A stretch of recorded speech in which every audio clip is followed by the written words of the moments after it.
An autistic man is obsessed with getting an autograph from his favorite celebrity, Hunter Dunbar. An obsession which starts to turn into something more horrifying. Hello, everyone. I'm Caleb Auger, I'm Connor Eyzaguirre. and welcome to a new episode of Beyond the Bad.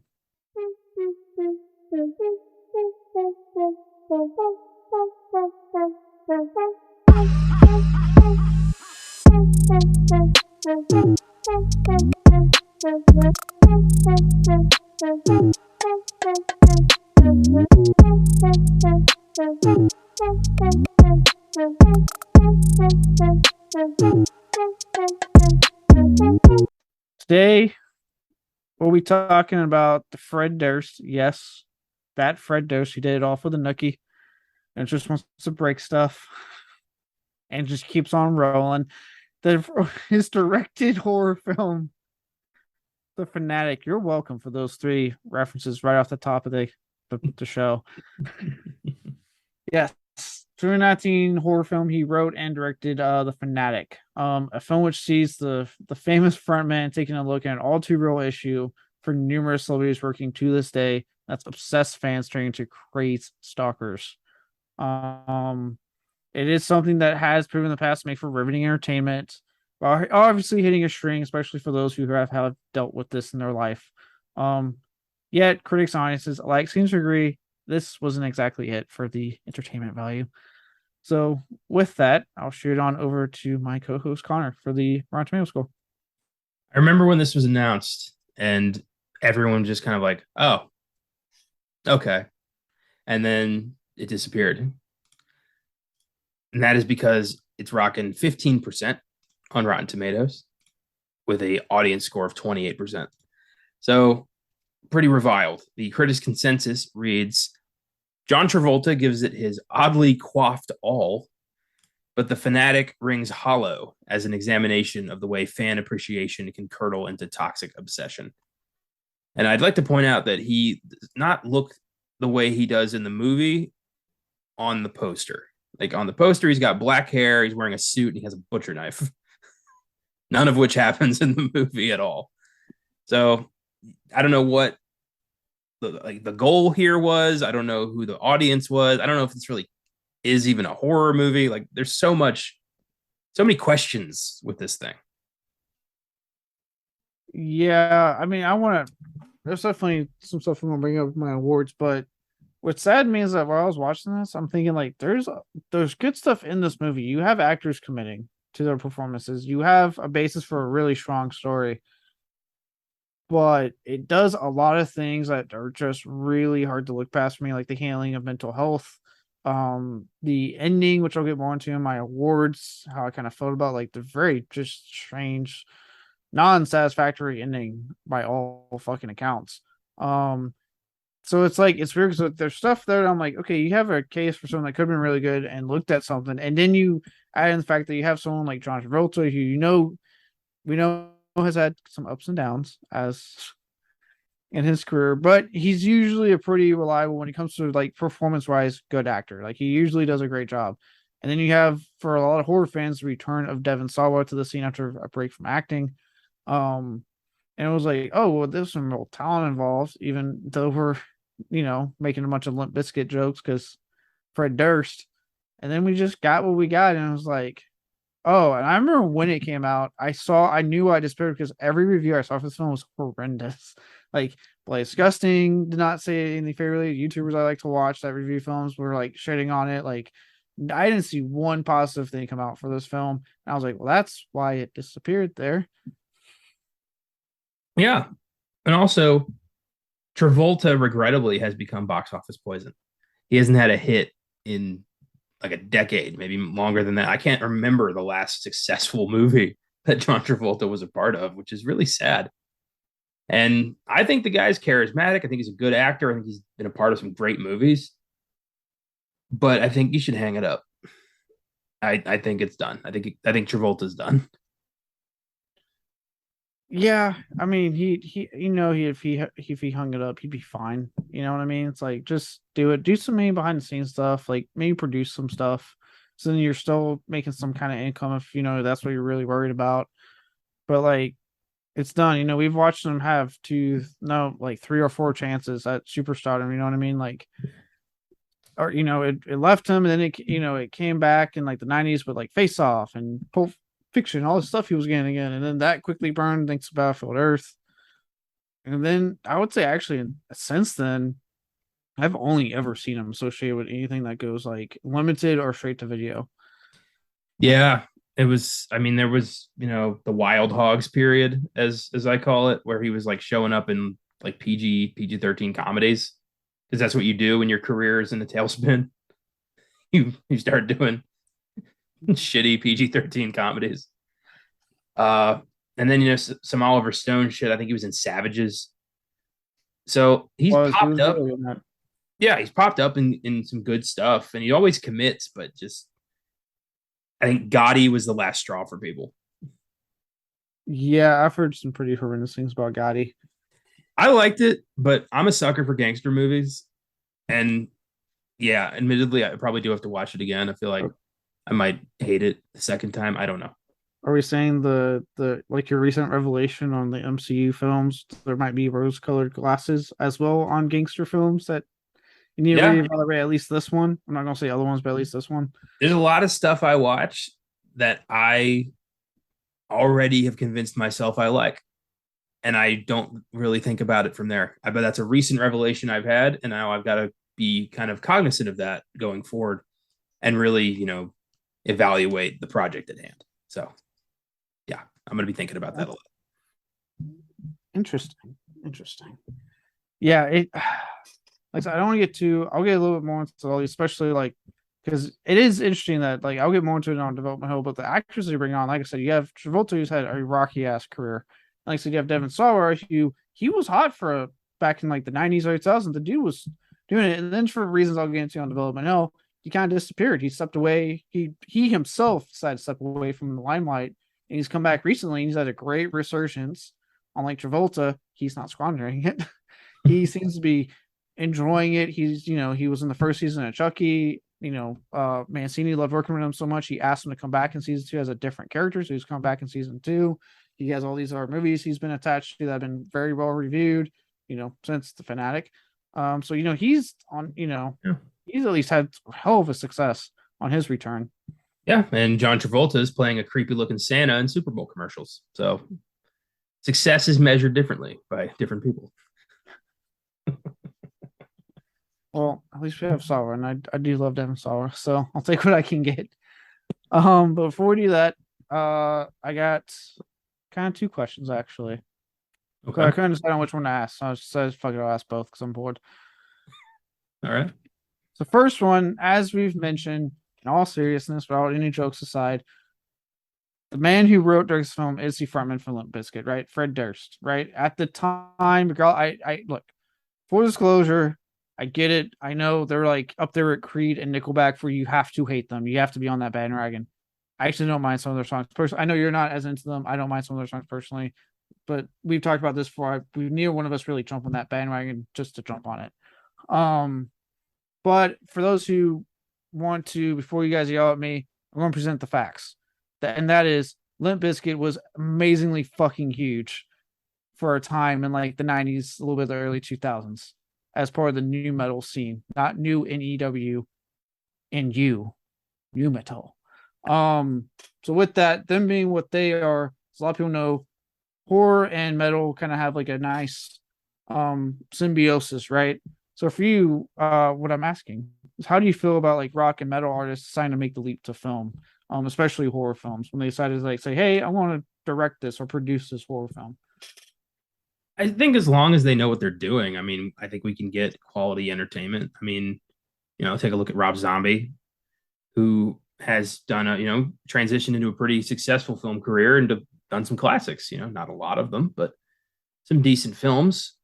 Fred Durst, though, I kind of want him to just go away. I don't care for Fred Durst as a person. I think he's a gross, weird, vile asshole. So I don't really want him to be involved in the thing that I like. And this doesn't even have anything to do with his music. I just find his music obnoxious. I'm not a Limp Bizkit fan in the slightest. Mm. But I honestly didn't know that like it's considered like you have to hate them. I didn't know that. I just hated them. Mm. Uh, Basically, it comes from I watched the Woodstock '99 documentary on I believe it's HBO Max. And I saw Yep. Fred Durst basically, helped incite a riot that got some people killed. So don't care for him. Don't care for Limp Bizkit. Yeah, So yeah, that's usually for most people. Most people, and I get it. I don't really like Fred Durst. He comes off as a fucking asshole in a lot of interviews and stuff he's done. Because yeah, I'm with you with that riot thing. It was a bad situation, and instead of like trying to calm it down, he helped instigate it. What's funny to me is when people talk about Limp Bizkit, and this is why I always like to mention this. So it's kind of actually in a way the same thing with Nickelback. Like people don't like Jack Kroger, so in turn they don't like Nickelback. And it's kind of the same thing as this. They don't like Fred Durst, so in turn they don't like Limp Bizkit. But if you talk to anyone, most people are cool with the band members. Like, I'm sure you saw in the documentary the guitarist that's always stressed funny, Wes Borland. People love him. Yeah, I've heard nothing but great things about that guy because he's always just like, look, man, he's like Slash. I just want to play my guitar. I just want to get up there and play. I don't give two shits what he's. I just want to play my damn guitar. I feel bad for the talented guitarists who have to deal with an asshole frontman. That sucks. It's like you just want to be an artist, but there's some dickhead taking the spotlight and turning your art into shit. Yeah, it's funny because with the recent we were talking about before we record the recent album that for some fans waited like almost a decade to get the now titled Limp Bizkit still sucks because now I guess Fred Durst is embracing the what he knows people think about his band. Um, but when it took so long to get that album out, and it was funny because you see Russ Ball on interviews being like, "Look, man, I've done my guitar parts, I've done all these songs. I'm with everyone else. I'm just waiting for him to pick the ones he wants so we can get this album out." I feel like he starts every sentence with, "Look, man," like he's just constantly having to explain himself because he's lumped in with this whole situation, and he just wants to play guitar and sell albums. That's all he Yeah, wants to do. But he's got to be like, "Look, I know the situation. Just please." Um, but yeah, when it comes to like the union of metal and horror, I get it. You know, fast paced shit versus fast paced shit. They're gonna collide. Uh, and it really just comes down to like I want talented people behind and in front of the camera, regardless of what they do. I feel the same way about athletes in movies and musicians in movies, like pop stars and shit. I just want people who know what they're doing making the stuff that I like. yeah, no, that's fair. I'm with it, and I always point that you point out fashion. One thing I like to point out where I think horror and metal go hand in hand, and because obviously me, I listen to a lot of the real heavy like the screaming type stuff. I know that's not your forte, at all. But what I like to point out to a lot of people is that what I like about both genres is both ask, especially obviously that more extreme metal is what we'll call like the Slipknot type of metal. Uh, I know again, metalheads don't come at me. I know there's obviously more extreme bands, Slipknot, but they're the most mainstream, so go fuck yourselves. Um, I'm just saying that because metalheads get like true metalheads. Oh my god, how dare you miss it? You should have mentioned Cannibal Corpse or Morbid Angel. It's like I get it, they're heavier, but like most people know who Slipknot is. So, um, obviously like a band like like Slipknot, and then like you're really like the 2000s torture porn stuff, right? Or these really gruesome horror films. What I like is that they put up these just nasty, gnarly, gross visuals, but they're asking you to look beyond that and see. In the case of like the extreme metal guys, are saying, yes, we are presenting you something that's fast and loud, and you probably can't understand our lyrics, but look at our lyrics on a booklet or online, and look at what we're actually saying behind the music, what we're singing about. And horror does the same thing. Goes, yes, we're giving these nasty visuals, but why are we giving these nasty visuals? Why? A good example we talked about was the sadness. It pushed extremist visuals to you constantly throughout, but the whole time it's asking you to look beyond that at what the film's actually trying to say. And that's one thing I love that both genres tend to do. True, but I firmly believe Limp Bizkit has fuck all extra meaning to say.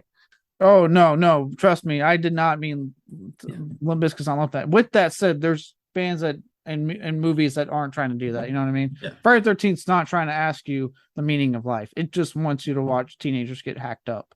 Limp Bizkit just wants you to listen to a guy talking about how he's rolling, rolling, rolling, and yeah. So I mean, but is there a place for that? Absolutely. There's a place for just that type of entertainment. And the people that like it, like it. And like I said, I don't think you should just jump on a bandwagon and jump on a bandwagon. At the same time, I don't think you should get mad at just shit on people that like these bands. Like, what the fuck ever? Who cares? With that, I'm like you, yeah. If they, like Rob Zombie, obviously probably the most famous example when it comes to metal and horror. If as long as the talent's still there when they make the transition, I don't care. And yes, thank God this one's coming out before Monsters comes out and the internet loses its collective fucking mind. Um, but regardless of what you think of Zombie's films, right? And his career movie wise, and for some people career music wise, I've really liked his past couple albums. Um, he, and it's just like how I feel about, someone like James Cameron when I talk about how I don't really like his post Titanic stuff. I won't take away the legacy they left in film, right? In the case of Cameron, right, Aliens, Terminator 1 and 2, so on and so forth.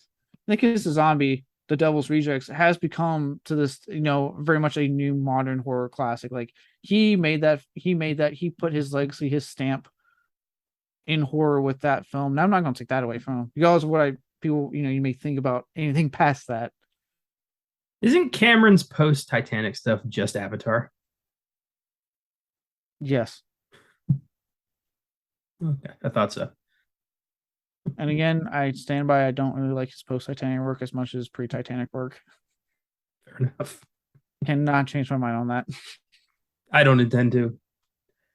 But yeah, I get it.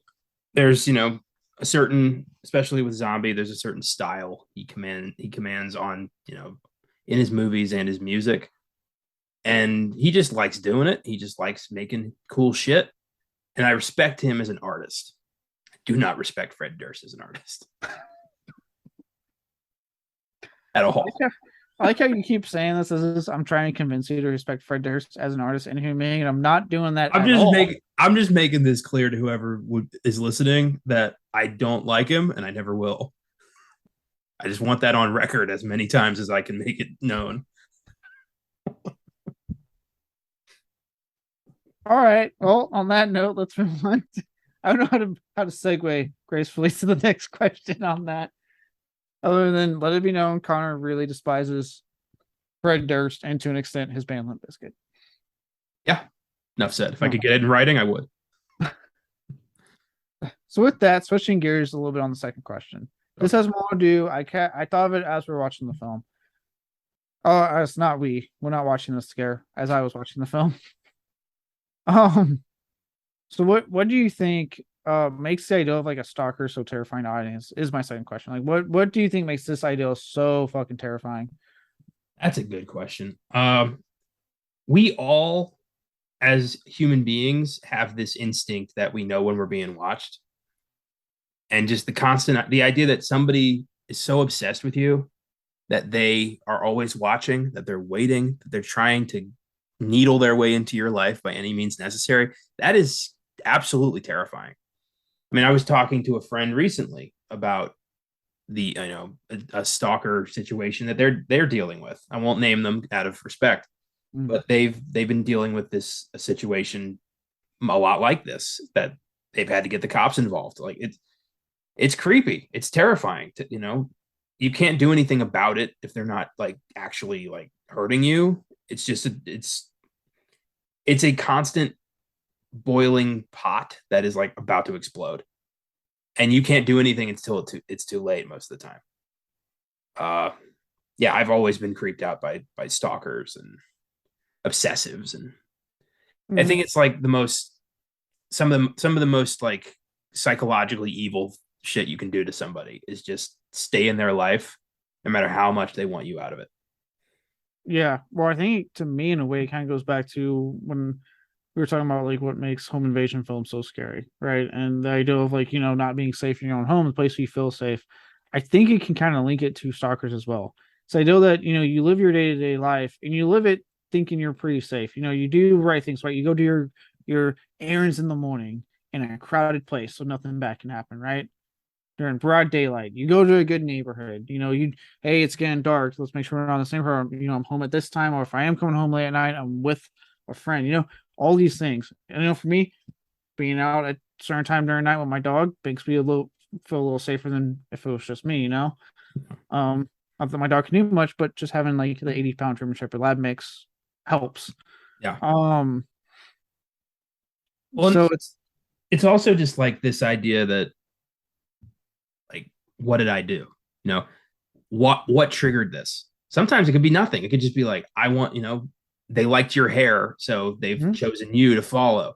It could, it happens to celebrities a lot because of their, uh, global presence. But when it's just somebody off the street, like I hate, how they can kind of almost convince you like that you did this, that it's your fault for like being noticed or something.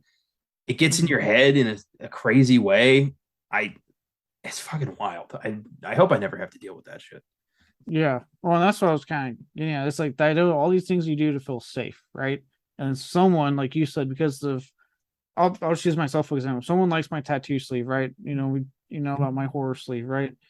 And that is the reason enough for them to go, ooh, I'm going to just randomly follow this guy because he likes horror and he has it to the point where it's tattooed on him. I'm just going to keep following him. Oh, you know what I mean? And then they shatter all those things I do to make myself feel safe, and they shatter it by knowing my schedule, being there when I least expect it, getting, at my home at like times that's not okay. You know what I mean? Yeah. Well, the mental state of somebody who would do that is, just by definition, completely unstable because a normal human being would never engage in that kind of behavior. So knowing that not only is somebody following you, but there is a very good, like 90% chance they're absolutely crazy. That like, wow, man. Like I can't imagine dealing with that, especially if it's like if they're smart and they get vindictive and they like, call your boss or something and like, show up at work or like sabotage you. I mean, that's like Mm-hmm. you ever see Pacific Heights? No, I've heard of it, but I haven't seen it. uh, this yuppie couple are renting out a room, and Michael Keaton rents the room, and Mm-hmm. he turns out to be a nut job who starts like dismantling their lives so he can fuck up their house and turn a profit of his own.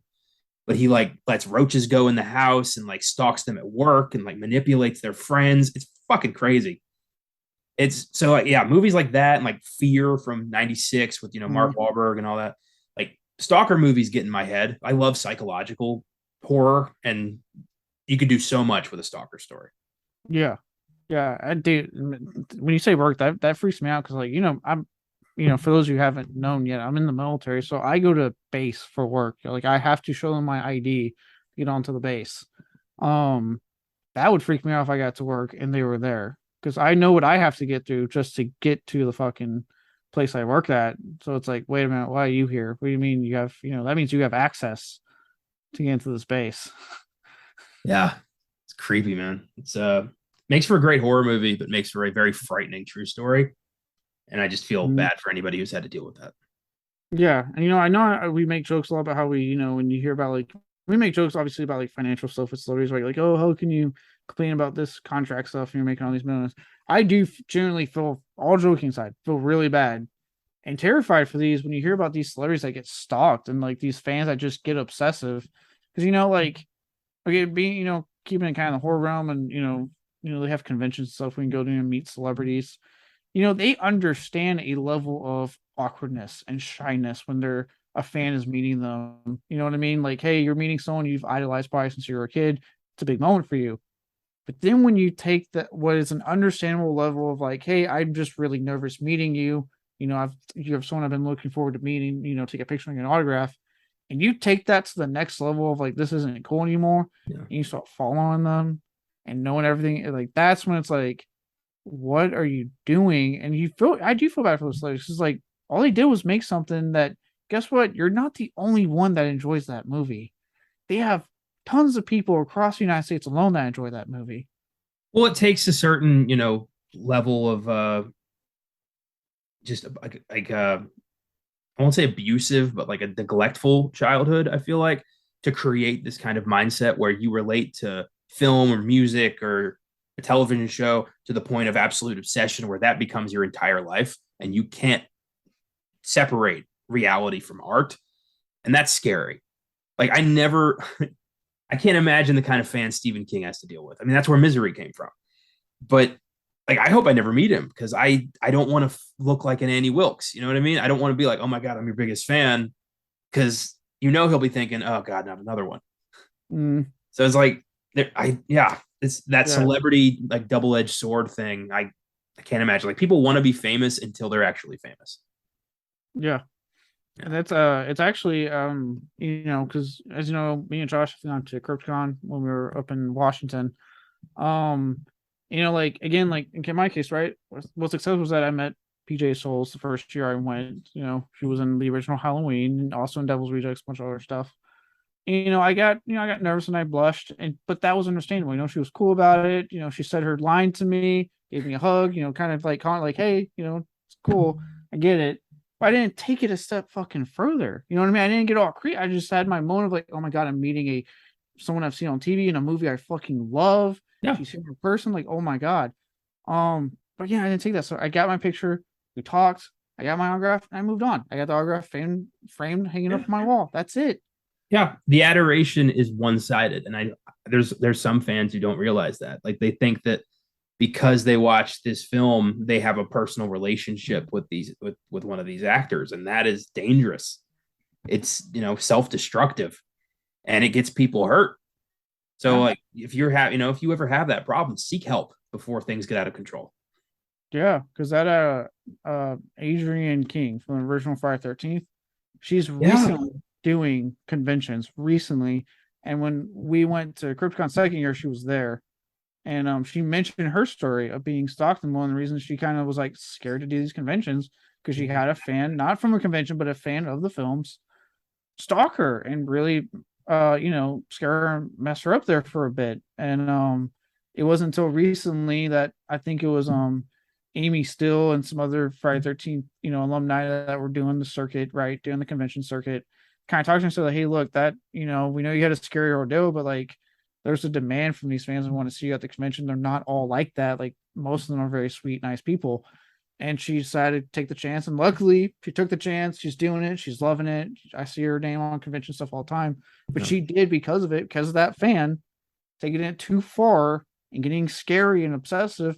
We almost didn't get her at conventions. The rest we essentially got denied, if you will, for like a better term, because of one person taking it way too fucking far. I remember reading about that when we did the Friday the 13th episode, and I just felt bad for her. I do love this one story. I don't know if this is true. I hope I've seen it enough that I think it might be true. Robert Pattinson had an obsessive fan who was stalking his house, like staying outside his house and like, trying to talk to him and like, break into his house or something. So he took her out to lunch and complained about his personal life the whole time and never saw her again. He just bitched at her and she was like, I don't like this guy anymore. So like, yeah, it worked. It's a great plan. That's awesome. Yeah, suddenly he was a person, an annoying person who won't shut up about themselves. Well, that's awesome. Well, I think that's what these people forget. You know what I mean? I think that's what they forget. They just look at like, oh my god, they're a movie star, and not, hey, yeah, they are. Like that's their job is to be in movies, and yes, some of them attain quite a level of stardom. Not all of them, but some of them attain that. But at the end of the day, it doesn't matter what level of stardom they are. They're a human being. They got to pay taxes. They got kids to worry about sometimes. They got pets to worry about. They got personal shit like you and me do to worry about. They got a mortgage to pay on their regular house or their fucking mansion, whatever. But all, all that alimony to all those ex-wives. Yeah, they got child support still. They still gotta pay that shit. They still got personal shit they gotta worry about. And people forget that. Like, yes, they act and they bring us something that we love dearly as movie fans, but they're human beings too. Yeah, exactly. And I think if you just, figure that out, smooth ride, you don't like, I never have to worry about being a stalker because I'm a rational human being. It's nice. It's nice to be aware of that. Yeah. Like I may have celebrities I love. I'm not stalking them. Jesus. No, that's crazy. Yeah, it's crazy. And really, if you have that kind of time, like you can do a lot more with your life. Yeah, that's another thing. Like, do you have no job? Like, no life at all? Like, this is all you do with your time? Like, that's got to be great. I wish right? my schedule was that free. To just terrify another human being. Oh God. Yeah. I've met a few celebrities in real life, and I've tried to like just do whatever I can to not seem creepy because I just don't want to. I don't want to seem creepy. I don't, and I've pulled it off. Like all 3 times that I can recall, I pulled it off. Mm. Yeah, no, it's tough. I will say it's been easy when I do it with Josh because, like I said, I tend to be when I don't know people very quiet introverts. With that, it's against me when I'm meeting celebrities. I'm like I'm already kind of a quiet introvert guy with people I don't know, and now I'm meeting people I've like grown up watching on my TV. Yeah. So that doesn't help. But usually with Josh, it's a good buffer. He's better at talking to them than I am. And in the experience, one thing we do have because we're military is usually the conversation tends to lean towards that. And then again, kind of, like I said, they're human, right? I've had it when we met Richard Brake. We spent most of the time him asking us questions about the military. He got very interested in that real quick. Yeah, I got to have a quick one-on-one with Lewis Black, which was really fun. It was I got concert tickets for my birthday, and he's one of my favorite comedians, and then he did a meet and greet. And I was just like, Mr. Black, this has been such a pleasure. This was the greatest birthday gift I've ever gotten. He was like, how old are you? And I was like 16 at the time. And he went, well, I guess this won't fuck you up too much. So I got my own private joke from Lewis Black. So that was awesome. I read a one encounter. I read this one. It was about Keanu Reeves. Where apparently when he was working on one of the Matrix films and he was in Sydney, Australia, he went to go see From Hell, the Johnny Depp movie, and apparently the guy at the ticket booth recognized him, and he had his moment where he's like, and he tried being nice, being like, well, you can have my employee discount, Mr. Reeves. Like, he's freaking out because he's like, holy shit, it's Keanu Reeves. And apparently Reeves was like, but I don't work here. And he's like, yeah, sorry. And gave him ended up giving him the full price. He walks away. He's talking about like, and he's like, fuck, I just really fucked up meeting Keanu Reeves. I'm a fucking idiot. And he said 2 minutes later, there's a knock on his door, on the box office door. And he's like, fuck? Thinking it's the manager. He opens it. It's fucking Keanu Reeves. Hands him a receipt that he signed. Goes, hey, I'm pretty sure you want an autograph from me. So here you go, man. And hands him that and throws away a fucking ice cream. He literally bought something from a concession stand to get a goddamn receipt, sign it, be like, hey, here you go. It seemed like I wanted this. That's fantastic. I love that. Yeah. Celebrity culture is weird, but we all have our idols. We all have people we'd melt if we ever met them, and just be yourself and don't follow them home. Yeah, don't be a stalker. Just be yourself. If you get nervous, you get nervous. From what I've seen with a lot of them, they understand. They 100% get it. I'll never forget where we both froze up when we met Bruce Campbell because we didn't know what to say. We were so starstruck. We're like, Ash Williams is right there. What do we say? And I was like, I don't know what to do. Yeah, I've done that. Like I said, if it's just me, man, I am terrible. I get so starstruck like that. When I met Tom Savini, I was like, I don't know what to say. It's Tom fucking Savini. I'm just glad I got a second and third chance with Bruce Campbell. And that third chance, I was like, he's gonna remember me this time. And yeah, that was a blast. I've told that story a lot. I want to hear it again. I know. But it's it really just don't, try to suppress the creep because there's always going to be some creep when you're fawning over somebody, whether it's someone you're trying to date or a celebrity you're meeting. You got to suppress that shit. You're gonna create a very awkward situation. Don't make it awkward. And also, don't be an autograph chaser. Those people are weird. Yeah, like don't get me wrong. There's nothing wrong with like going to convention, getting your autographs if that's what you're shooting for. Nothing wrong with that. Just don't be a chaser. Yeah, don't wait for them to come out of a department store and be like, sign this, so you can sell it on eBay for $50. Yeah, that's insane. Like, don't get me wrong. I got my autographs at CryptoCon with a lot of Friday 13 people on my box set, and guess what? I didn't sell it because it's goddamn mine. Now I just have a signed Friday 13 box set by the various actors and composer. I've got Lewis Black and Bruce Campbell both framed in my apartment because they mean a lot to me. Yeah, I have currently a nice little thing going on one of my walls of various autographs I have. Nice. That I've gotten not by chasing, just over time, like a normal person. I got to hit up more conventions. There's just, they're expensive.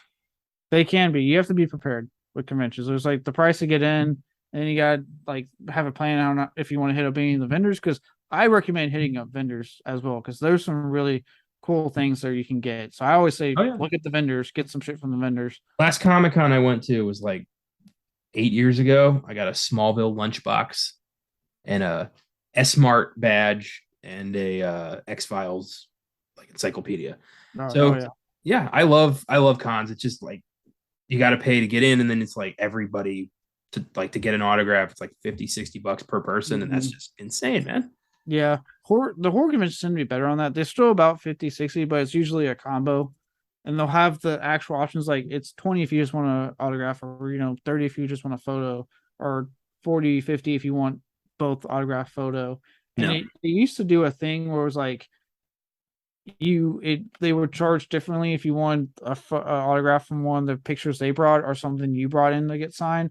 I've been seeing that go away a lot more recently at cons, where it's like just autograph in general. It doesn't matter if it's something you bring like I did for some stuff, or that they bring themselves, the pictures that they bring. Apparently Adam Green says he does not charge anything like at all for his pictures and I respect that. autographs. Yeah. If I was famous, I'd do the same thing. Yeah, he's like he gets it. He gets it in a lot, especially for a lot of horror actors, that this is the genre they're known for. They don't exactly get paid a lot of money. They're not living the A-list lifestyle like people seem to think. So he's like, I get it. That's usually conventions are their means of making the money, so they do. That's why they charge. But he's like, I can't bring myself to do that to fans. See, those are the people I want to meet more than anybody. Like I could give a fuck about meeting like Tom Cruise. But if I ever got to meet Tom Savini, I'd lose my mind. Like, yeah, oh dude, there's still people I want to meet, like God, like Ted Raimi, Felissa Rose. Like there's still some I would love to fucking meet. Yeah, like I want to meet Tony Todd. I feel like he would be really cool and like really imposing in person. Yeah. Just hearing that like that buttery, dark voice in person, holy shit. Dude. But yeah, I'd much rather meet like, the character actors, the guys who are just kind of, living paycheck to paycheck, but they're making movies. Like those are the guys I want to talk to, I want to encounter, because I feel like they'll have relatable, really neat stories. They usually do. They're a lot cooler to talk to, and they're more willing to try to mix. Like I've noticed, they'll try to mix conversation between a mixture of like obviously things they've worked on, but obviously just other shit. Like when I met Skinner, Mitch Pileggi from X-Files. He actually, when I mentioned I was from Texas, we started talking about groundwork and stuff because he had been through there for a shoot once. So we started talking about that. Oh, that's cool. Yeah, so they'll do a really good job trying to. They obviously understand if like that's just what the conversation is going to be, but they'll try to obviously talk about other stuff and actually have, especially if the lines aren't long. At something, if they don't have a long line, they will try to make the time to talk to you and have that little one-on-one for a quick second before you get on your way. Yeah, pretty cool. But don't do what Moose did and just get obsessed with one guy who's a total prick, and then just keep trying to get an apology. Yeah, don't do that. Because again, celebrities, right? They're human. Sometimes humans are assholes. So just saying. Yeah.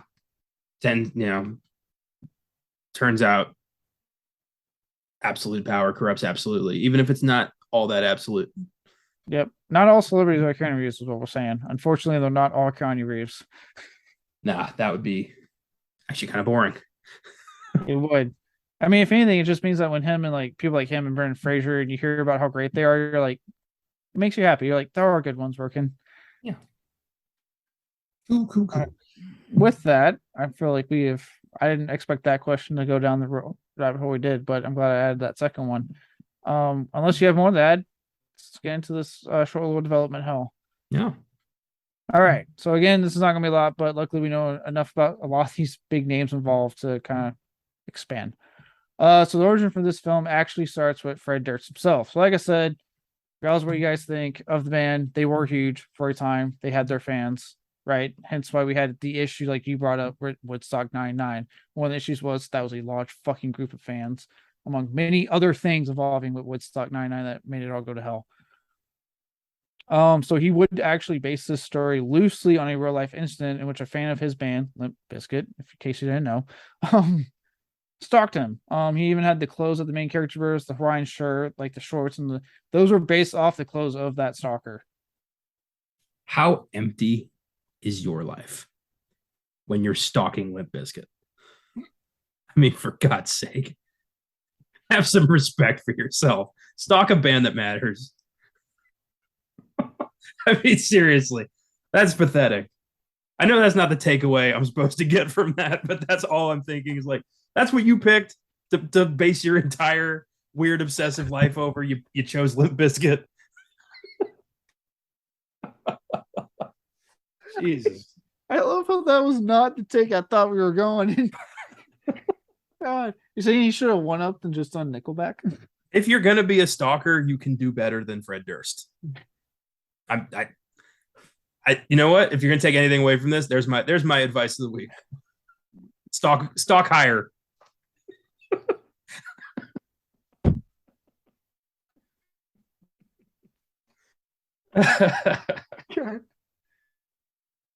Oh my God, that is not what I saw happening there.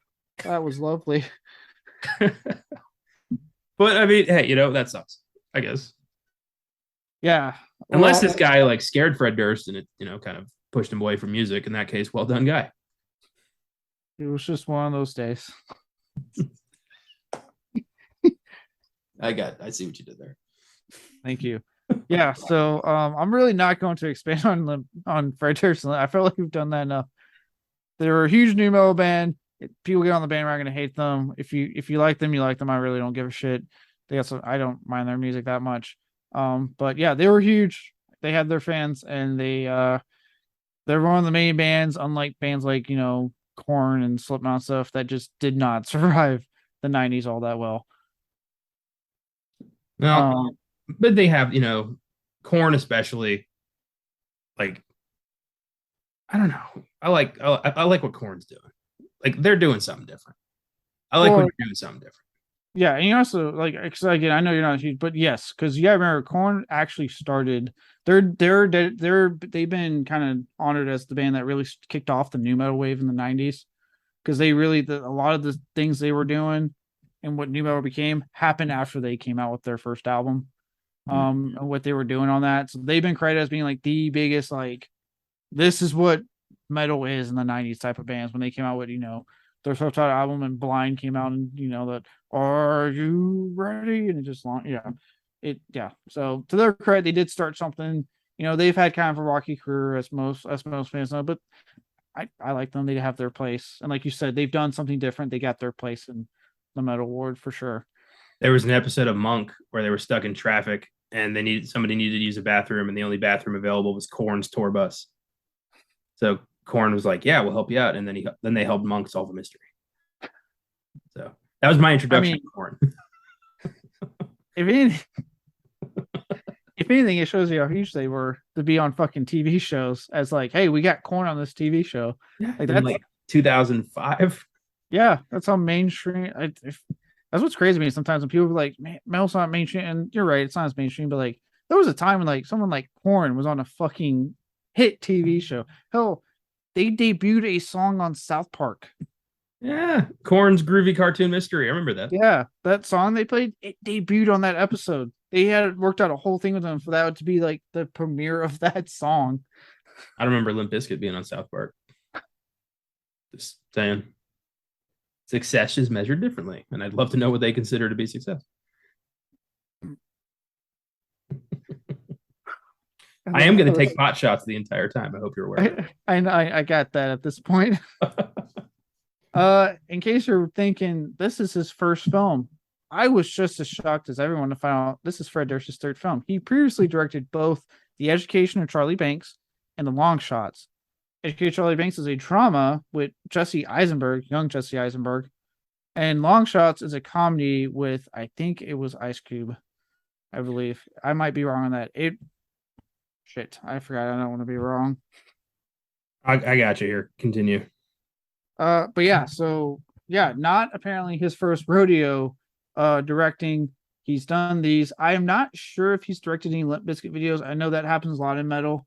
You have members that would direct the like for Slipknot, the guy who does the clown mask in the band.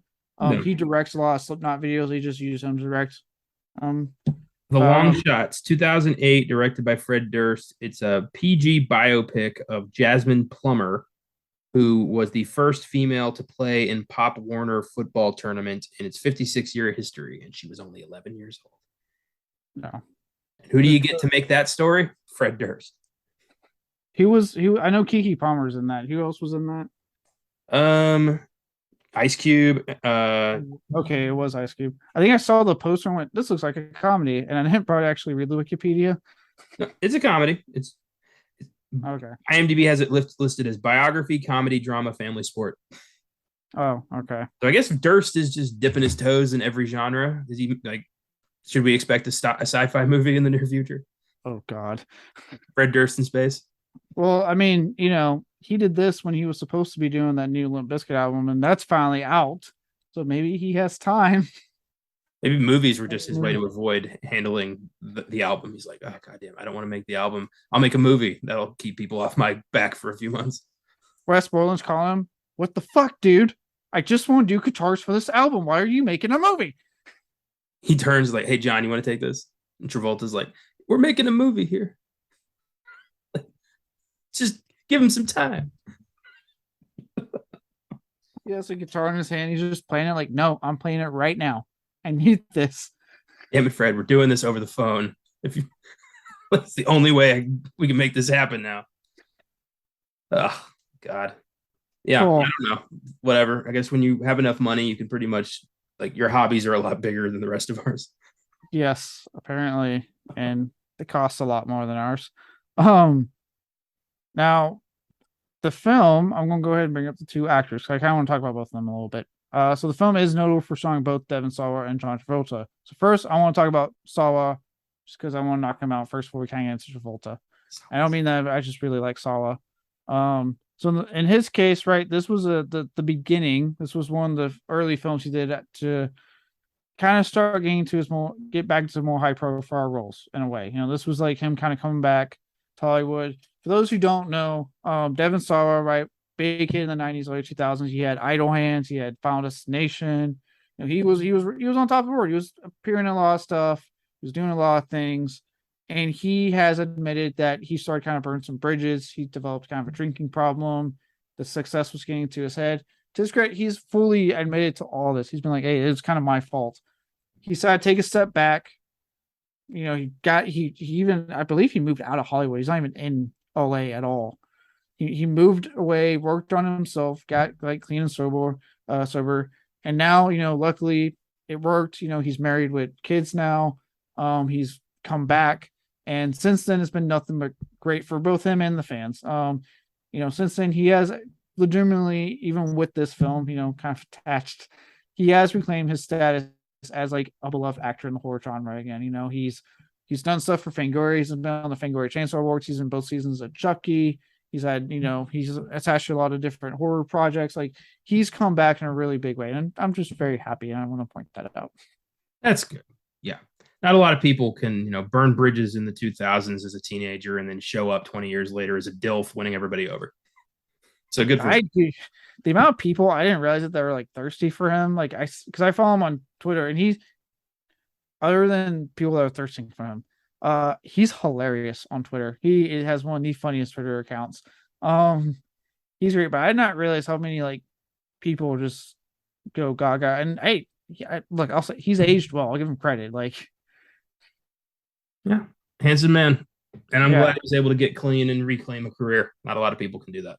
No, and like I said, he, especially with the stuff he's attached to. I mean, or recently, Black Friday, great film. I was happy to see him doing a lot of physical stuff in that, because with something like Idle Hands, he became real known for being able to do physical comedy very well. That was actually a big movie for him, because he said on an interview he idolized Bruce. That was his idol, was Bruce Campbell. He loved Bruce Campbell, loved the Evil Dead films, and when he did Idle Hands, he really wanted to evoke that kind of like physical comedy that Bruce Campbell brought to Evil Dead with idle hands. So he did that. He really threw himself into the role. And so to see him kind of come back and do Black Friday with his idol, you saw it. He's very physical. He's doing a lot of stuff in there. Like I'm sure like that just had to be a great fucking moment for him. And obviously for us, the fans, we get two fucking people we love in one movie. I'm just personally happy that he stopped doing dumb face because that's why I didn't like him. Final Destination, there's that poster where he's like front and center with his mouth half open, like he's drooling. And then in the movie, he just randomly will just be like, I have his mouth like kind of open. And I'm like, who taught him that? God. So I'm glad that maybe it was the booze doing that because he hasn't done that in anything I've seen since he came back. So I'm thankful for that. Have you seen Idle Hands? Yeah, I have not. I watched part of it on TV when I was a kid. There's a scene where like a dude's decapitated and they like put like a stick up his brain and then like duct tape the neck. I saw that. Yeah, it's so the hand that's like possessed and he like cuts it off and it kills both his best friends. One of it's just played by Seth Green. And so they come back as zombies and they're just badgering him the whole time, but they're still like bros. It's a really funny movie. I definitely recommend if you're liking Sarwa's career now, like check that one out for sure. Okay. So that's on Sarwa. If you can't tell, I've loved him since the beginning. Glad he's back. Sounds like you are yourself. You know, you're not as big into obviously Final Destination. I don't know if that counts as a second watch for you or not. I don't know. I will. I definitely want to rewatch Final Destination because if I can get past the dumb face, I'm sure there's something to like about that movie. At the time, when I watched it the first time, I was like, "Who is this dork?" So I had a hard time moving past that. So it's been a long time, about 8 years. So it's time to give that another shot. Maybe now that you know him a bit better with this layer career, you might like it more. Yeah, but yeah, like I said, you know, I've always loved him. You've been really enjoying his recent work as well. I know you've Chucky and Black Friday and whatnot. So just want to quickly kind of spotlight that. It's very happy for him. But now for the man himself, John Travolta. Boy, what a career he's had. Am I right? He's like, and I mean this in the nicest way, he's kind of like a growth that you keep getting removed at the doctor's, but it keeps popping back up.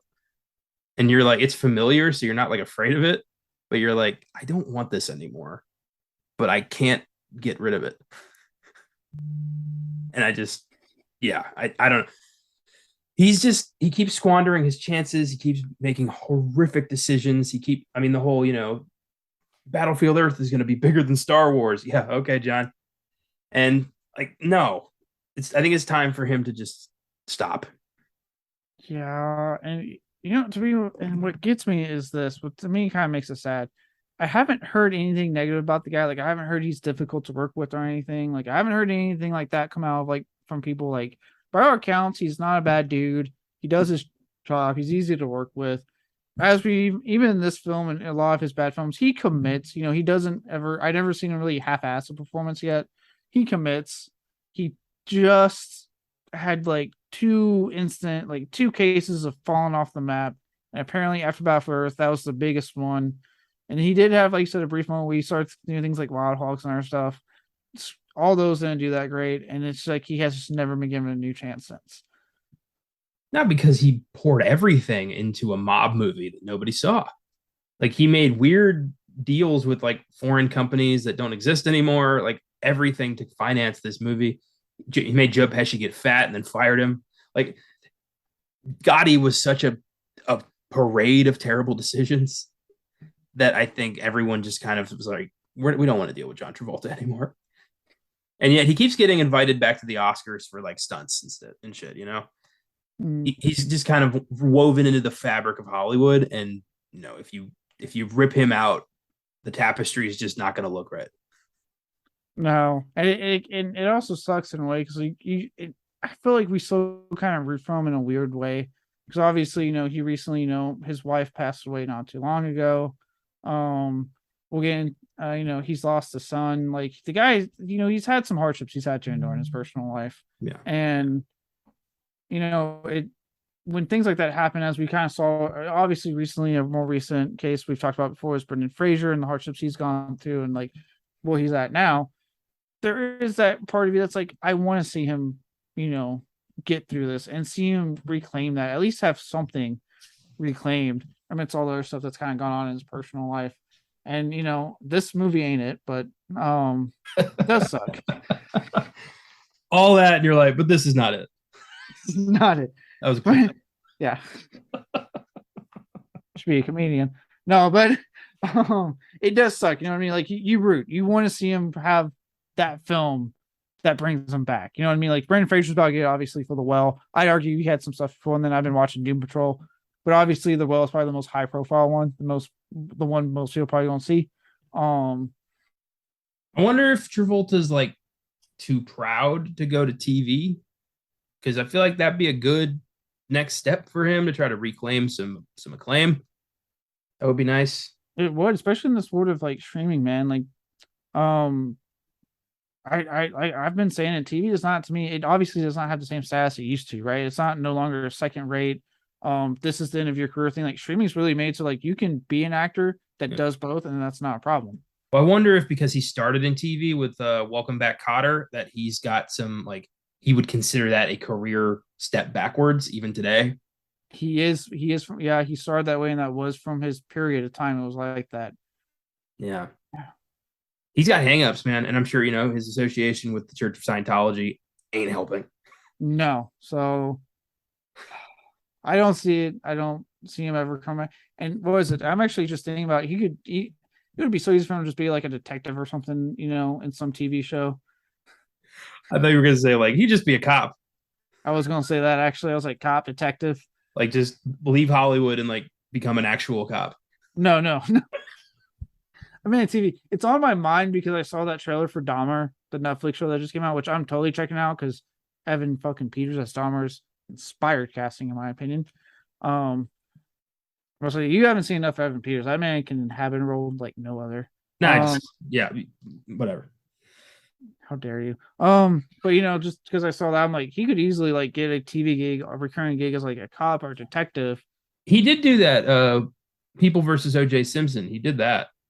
Oh shit, he did do that, didn't he? And actually got really good reviews. I remember that was like very highly reviewed. I think he got an Emmy nomination. Like that was good for him. Mm-hmm. Yeah, I heard that was really good. So maybe if he just focused on TV more, he could have that resurgence. It worked for Jessica Lange with American Horror Story. She all but disappeared, and then American Horror Story came out, and everyone won't shut up about her. She had a fucking resurgence out the ass. Also, good advice. Maybe don't accept scripts with titles like Speed Kills and Trading Paint, because you just know like this is probably not going to end up in the movie theaters or a respectable streaming service. This has Tubi written all over it. So, yeah, somebody needs to help John be a little bit more selective. Yeah, he's going down like, Bruce Willis went down that route before he, came out with his sickness and had to retire. And then obviously, Cage went down this route before he had a resurgence, really.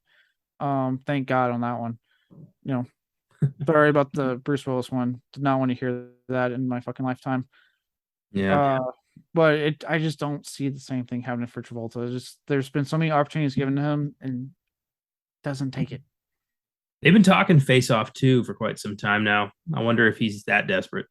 I wonder. I know the guy who did Godzilla vs. Kong, Adam Wingard. He went to the college I went to for film. He's supposed to be directing it. Yeah. Cage will probably do it, but I don't know if Travolta will. I wonder if he'll be too proud. Because I don't know if he realizes the shit situation he's in.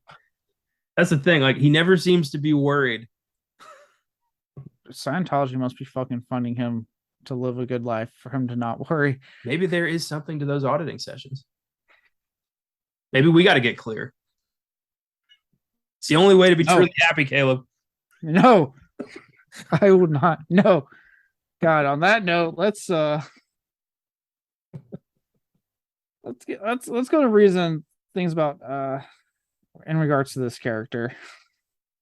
So why did Cage, or not Cage, Jesus Christ, Travolta. I would like to see Cage play he would have fucking really killed this role. Travolta accept this role. Well, remember the son I said that passed away? So Travolta would be attracted and accept the part as a tribute to his son, his autistic son, Chet, who did pass away in 2009. So Mm. not to get too real on it, but that is he claims why he was attracted next up to the part. So to an extent, a bit noble on his part to be like, hey, look, I want to do this for my son. It showed that, obviously it's even all these years later, in this case, like a whole decade later, it's obviously still very much affecting him, as I would assume it would. No parent wants to live a life where their kids out survive them, essentially. You know what I mean? Yeah, I get that, and it is, I can understand him wanting to do a tribute to his autistic son. This isn't the way. This is just uncomfortable. And honestly, I thought he accepted the role because like Fred Durst offered him like $25 in a chalupa. So at least I know that it wasn't entirely financially motivated. Yeah, no, it for apparently he had good reasons for it. Just obviously, so I don't know if I would have picked this movie specifically, but I get where Travolta's headspace is coming from on that one. I get that. Yeah. What I don't get is my next point. Since the film's release, Travolta has claimed that Moose is his favorite character he's ever played. That part I don't get. Because he's got personal attachment to the character because of the tribute to his son. That's why. I mean, frankly, it should be Sean Archer, you idiot. But whatever. I would argue well, it's either that or Pulp Fiction. Yeah, it's Vincent Vega or it's Sean Archer. Those are his two best movies. Prove me wrong. I know you're right. I actually really like Saturday Night Fever, but God, Haven't seen that. I love the soundtrack, but I have not actually watched the movie. It's actually not a bad movie. But yeah, I'd say Your Face Off or Pulp Fiction. I do not like Grease. I don't like Grease. I fucking despise Grease. I don't like musicals and everything Grease stands for. I just despise. So no.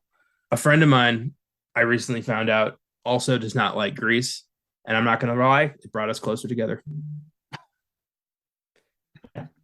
People bond out of mutual hatred way quicker than they do out of mutual love. They really do. This is true. Well, yeah, I guess if it is the personal, thing with his son, I get that. Then that makes sense. Beyond him, I don't have much else because seemingly everything went smooth with casting production process. But as we've seen in the past, even if it's a smooth process for films like this, it's not always a success upon release. All right, this film would bomb the capital B on an even with an incredibly limited budget, or sorry, not budget, or limited release. My bad. With many audiences just simply scoffing at the mere mention of Fred Durst being the brains behind this, as you have this whole episode. Tell you, man, he's poison. The amount, before I say how much this film made, before I say that, the amount of people when this was announced, because you know me, I get on Blaze Discussing and IGN. Those are my two sites I like to use to keep up to date on movie news. The amount of times I would see even the people doing the journalism be like, Limp Bizkit frontman is just going to keep on rolling with new movie The Fanatic. Like they were finding ways to just plug in the song. Like you could tell there's no seriousness here. Like, oh yeah, Limp Bizkit guy making a horror film. Okay. What you're saying is everything is fucked. Everybody sucks.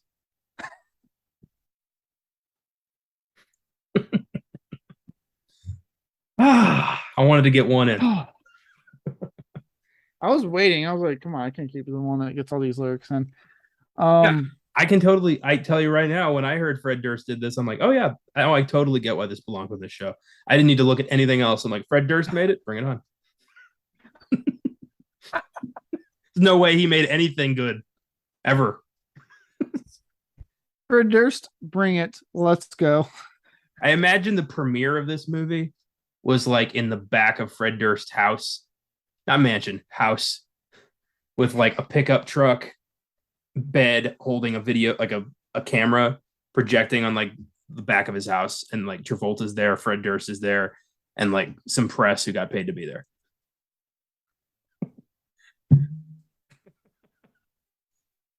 God damn it. Well, more than likely, that is probably what happened because this film only made $3,000. at the box office. So I like how I was able to segue into that with your scenario that was painted. It was actually really perfect. Um, I so want. yeah, I bet 2,000. Like, how much of this do you think Travolta got? Like, what was the percentage here? What if he I took box office points? oh god.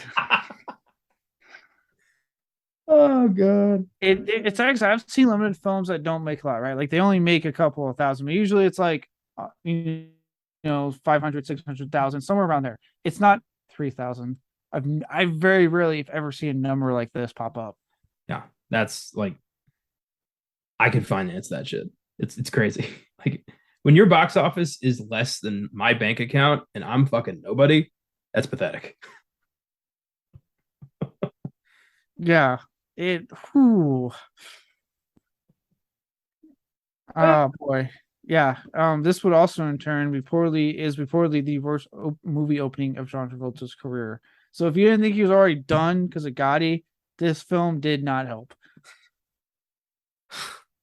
Just picturing Travolta at like a press junket and some smart ass is like, so are you just done? Do you think like you'll ever have this? Like, you think you'll, is this your worst movie? And it was for like Gotti. And he's like, no, no, I can go lower. Like he's making it a personal goal. Like he can always go. What He hasn't hit bottom what if yet. he what if he's laying down hints? You know what I mean? Like he's working when he's like, no, no, no, I can keep on rolling. They're like, what? It's just one of those days, man.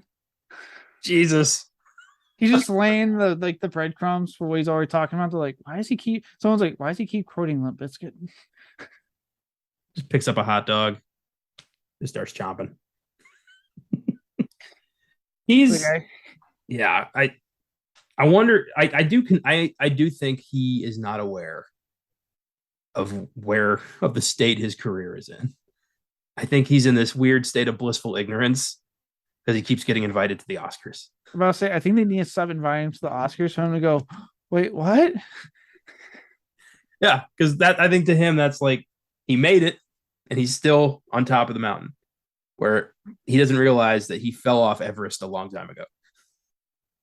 Someone's got to say something, and it's not like he's going to take it from Fred Durst.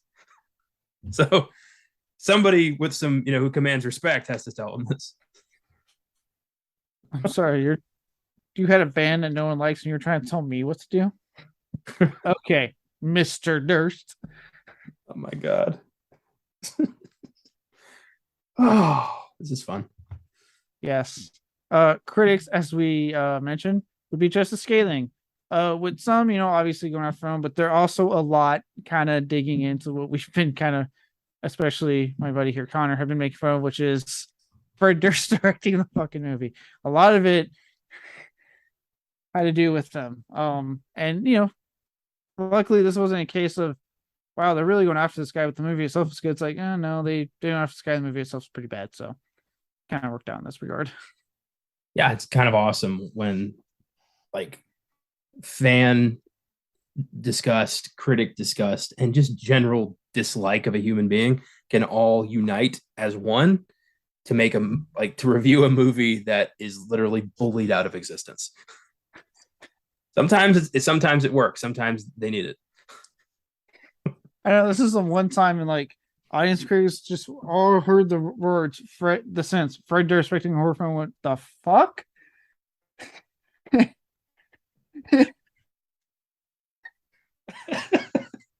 Oh, I won't have that. Every movie critic in Hollywood is like, let me get my notepad. Yeah, We're tearing this down. Not in my house. We ain't having the faith today, Limp Bizkit. Fucking bring this movie on. Oh, he will be back. You can't kill Fred Durst. He's a weed. He'll always come back. He took the decade-long wait for the new album to do this. Still released a new album that I looked up. Apparently, critically has gotten positive reviews. I don't know how. I don't. So no, he's not going anywhere. If anything, he got that album out of the way, so Russ Bolin will stop talking to him about music, and he'll be like, "Good. Now that I've shut you up, I can make another movie." Now that I half-assed this, I can go back to half-assing what I really want to half-ass. Breastbone was just like, fuck it. I finally got my fucking album out. I can play guitar. Go solo, man. Go solo. He can do so much. He's a legitimately good guitarist. He so fucking stands out from that band because I'm sure you've seen it. He has like the weird makeup. He does all this weird stuff. You can tell like this guy is a fucking artist and a performer. Why is he in Limp Bizkit? I know he could do so much better than Limp Bizkit. He's not a bad guitarist. What the fuck? Oh, I want somebody to interview him and ask him that. Like, dude, why are you still here? Get out of this one-sided relationship before it's too late.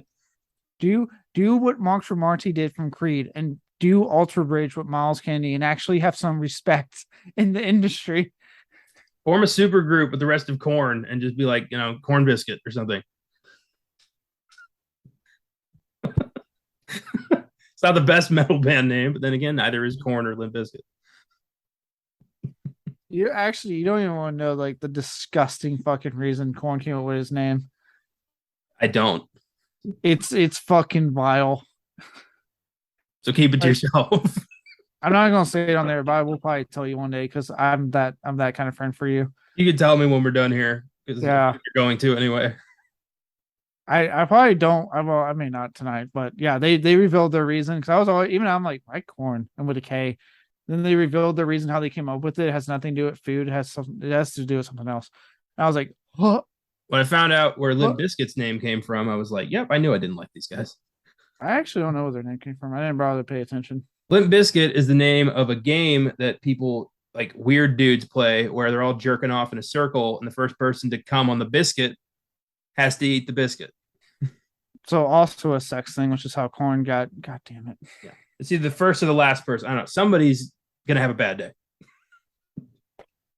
No. God damn it. There you go. That's somebody's favorite band.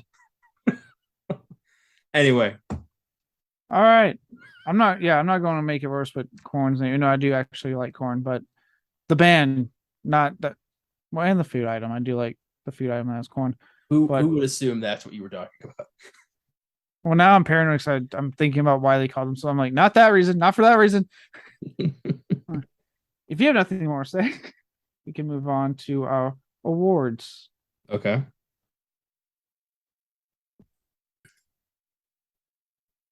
All right, first up, Zack Snyder, who, again, actually, he's been fairly radio silent. So I'm continuing to have weeks of not any nice pun to put there. So, the Zack Snyder, all the worst scene. What do you got in this movie filled with quite a bit? Ultimately, I went with where we get to see Moose's day job, where he puts on a English Bobby costume, a fake mustache, and does the worst English accent in the world on Hollywood Boulevard, just telling people like, "Look, it's the Queen," and like stupid shit like that. I was like, "This, you spent quite a big chunk of the movie on this. Like, did we need to know this? Does this do anything for the movie?" No, other than watch Travolta really overact in this part. Yeah, I know you and Austin went to LA. Did you guys happen to go near this part of LA? No, we avoided that.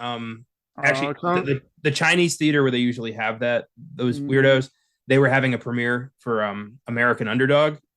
Oh, okay. So we couldn't actually go over there, but we didn't want to deal with those crazy people. Oh, okay. I was about to see like if you guys went there and like if it's actually like true to how you see it in films all the time. Did they like block it off? There's a premiere or something?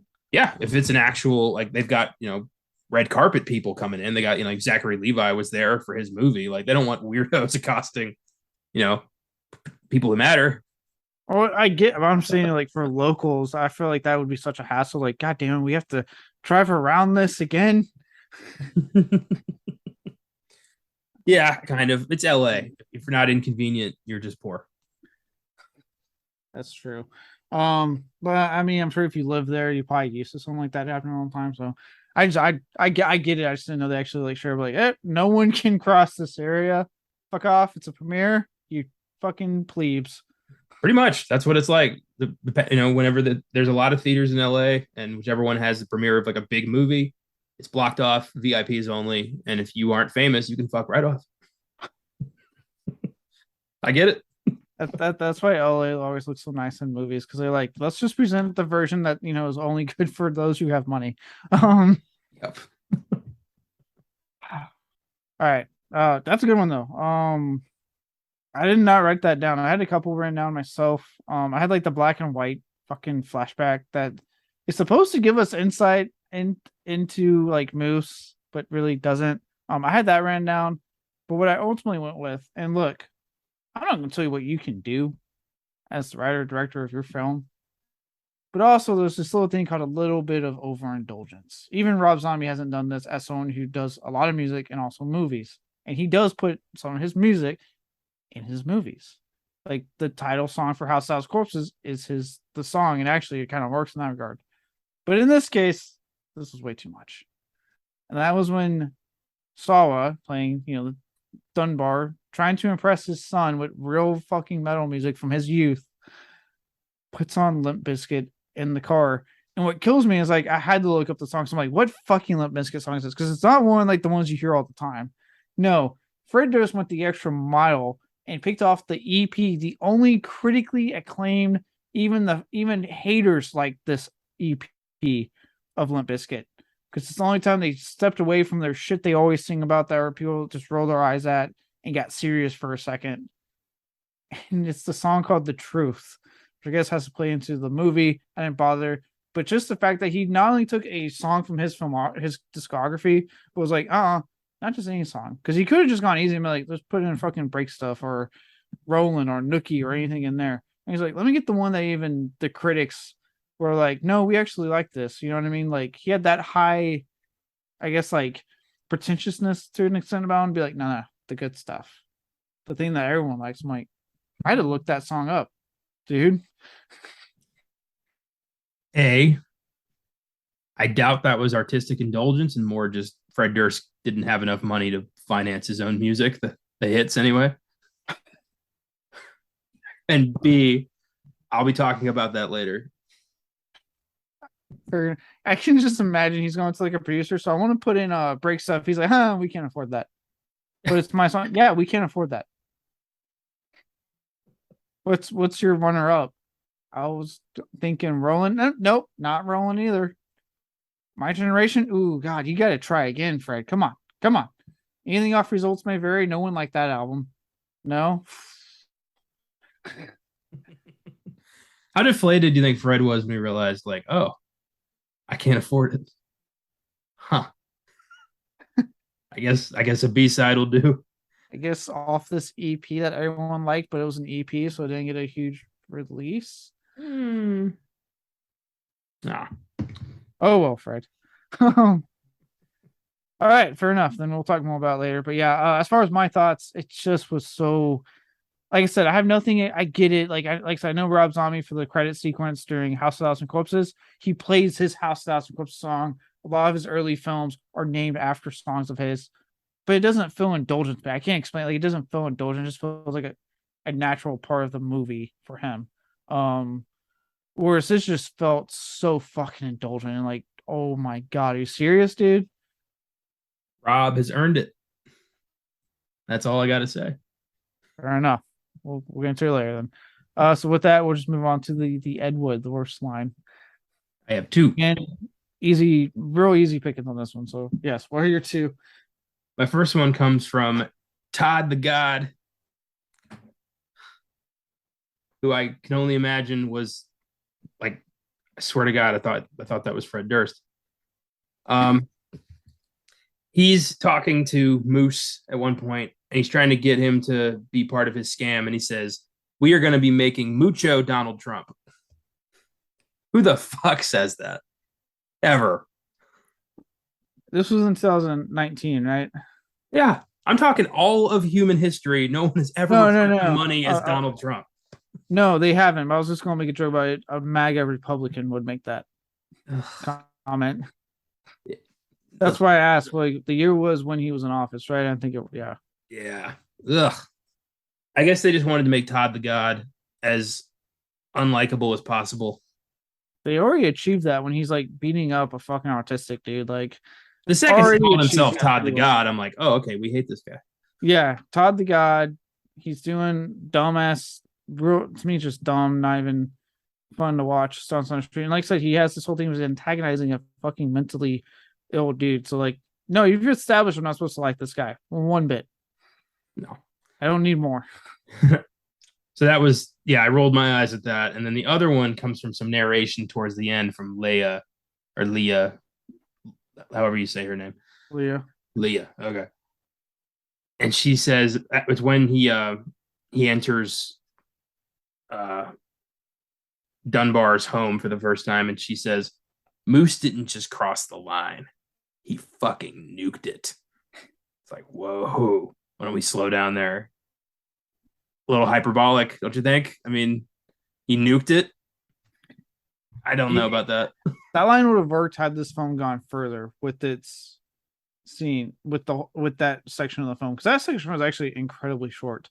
Had it gone further, that line would have made more sense. But the way it goes, that line's just so over the top for what actually happens. I agree. So yeah, it was just, there's so many lines where it's like, you're not even gonna believe what happened in this story. It's like, you can't even comprehend the insanity that I was a part of, that I was a witness to. And I'm like, no, I could buy that. I can. And actually, I've heard worse than what you're presenting in this movie. Yeah, I just thought, like, stop building us up for something we know we're not going to get. Well, I don't. This is a type of film that does not need fucking narration, if I'm just being honest. That was a dumb choice. I don't think it was as dumb as putting a quote from one of the characters before the movie. That was, yeah, that was bad. That was fun. Between that, it was like, that was off to that side where I'm like, why the fuck's there a quote in this movie? And then when they clicked that it's from a character, I'm like, oh my God. And then they start doing the voiceover, and I'm like, this is just a movie about some dude getting obsessive and stalking. Why are we making it so epic when it doesn't need to be? Yeah, Fred Durst was watching Blade Runner, and then he had a dream about his stalker, and he woke up and he wrote this piece of shit. One of those days. Mine, I almost picked more than one, but I decided to keep it at one because, dear God, again, there are so many options in this movie, and I just picked the first one at the very beginning, and it's just because I was like, do we really put that line? And I know he's like mentally ill, but holy fucking shit! And it's when he goes, "I can't talk too long, I gotta poo." I'm like, are you I had a moment. I think I almost paused the movie. I was like, oh wow, that's his opening line. That's the first thing out of Travolta's mouth. Oh boy. I had a feeling you were going to talk about that. A lot of the Letterboxd reviews I ignored were just that line. It's like, can't review this long. I gotta poo. Because it's in fucking. That's how you introduce your character. Is that line? And again, I get it. He's autistic. He's mentally ill. Without saying names, I'm friends with someone who has dealing, with a family member who's just autistic. And he talks a different way. It's nothing like that though. Jesus fucking Christ. Yeah. Nothing like that. I have an autistic second cousin. And no. Like, it's Hollywood never gets autism right. They either go to serial killer or like deaf mute. They never even try. It's because they don't understand what autism is. Yeah. Like, and that's the thing. Like, in my experience, this particular, again, personal experience, the person is just very hyper focused on something. So they tend to keep repeating themselves, and they have to finish their train of thought. So they will keep trying to finish it. In some cases, just fucking repeat it. It's just how their brain works. They're not just sitting there going, I gotta poo, I gotta poo, I gotta poo. They're not saying that shit.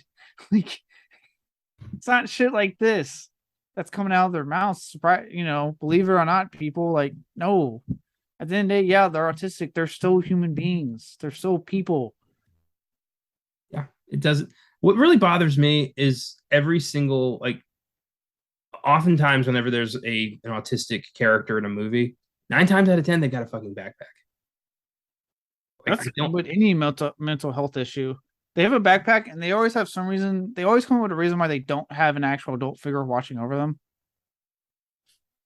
Yeah, there's no guardian. There's a backpack. Their hair's always messed up, and they dress just outlandish. Yeah, because even if like I'm assuming that Travolta's character was high functioning autism, which means to an extent they can do some things on their own to an extent. But still, again, I'm not as knowledgeable on this. I would assume even with high functioning, there still needs to be someone watching over them. Well, he had a mom who dated like who was like sleeping around, and he was raised by TV. That's basically what we were told in that brief flashback. Yeah, apparently there was no other family members or anything that could help him. And even Leah, who it's so weird because no one else around him acts like he has it and they're trying to help him, which also bugged me. Like, there's not even like any of these people that could be like their friend, make sure he's safe and he's doing good. They just act like they are oblivious to his mental, his mental health. Well, I mean, she's not the best either. She's a paparazzi. Yeah. And that dude who runs the store, I'm pretty sure is constantly taking advantage of him. Oh, he has to be. Yeah. And then Dunbar is just a prick. So there's nobody really to rely. It's LA, man. Yeah, that's true. Well, like I said, it's just I have a lot of issues with how they depict, not just in this one, but film in general. Like, it's like just do your research with this stuff. Just do your fucking research. I got 2 words for you. Fred Durst. Yeah, that's what I thought. On that note, let's move on to another horrendous human being in the entertainment industry, the Steven Seagal. The worst performance. Who did you come up with? It's not necessarily a terrible performance. It's just inappropriate. I got to give it to John Travolta. Okay. Yeah, I do not like the way he depicted this autistic character. I find it's too much. It doesn't feel right, and I just think he made a big mistake here. So, yeah. Okay. I'm glad you put that. That'll be interesting for some I'll talk about later in our section of the awards, but this will create an interesting dynamic, I think. But I do see where you're coming from. He does commit to his credit. You can tell he's trying. But you could also argue that yes, it's a terribly, you could argue it's a terribly offensive portrayal, 100%. That this is not how people with autism act or function at all, and that this is not, a good representation. So I get where you're coming from, absolutely. Well, it's also to a lot of I see this with with my thesis work, and movies to a lot of people are their window to the outside world, to stuff they'll never experience or see.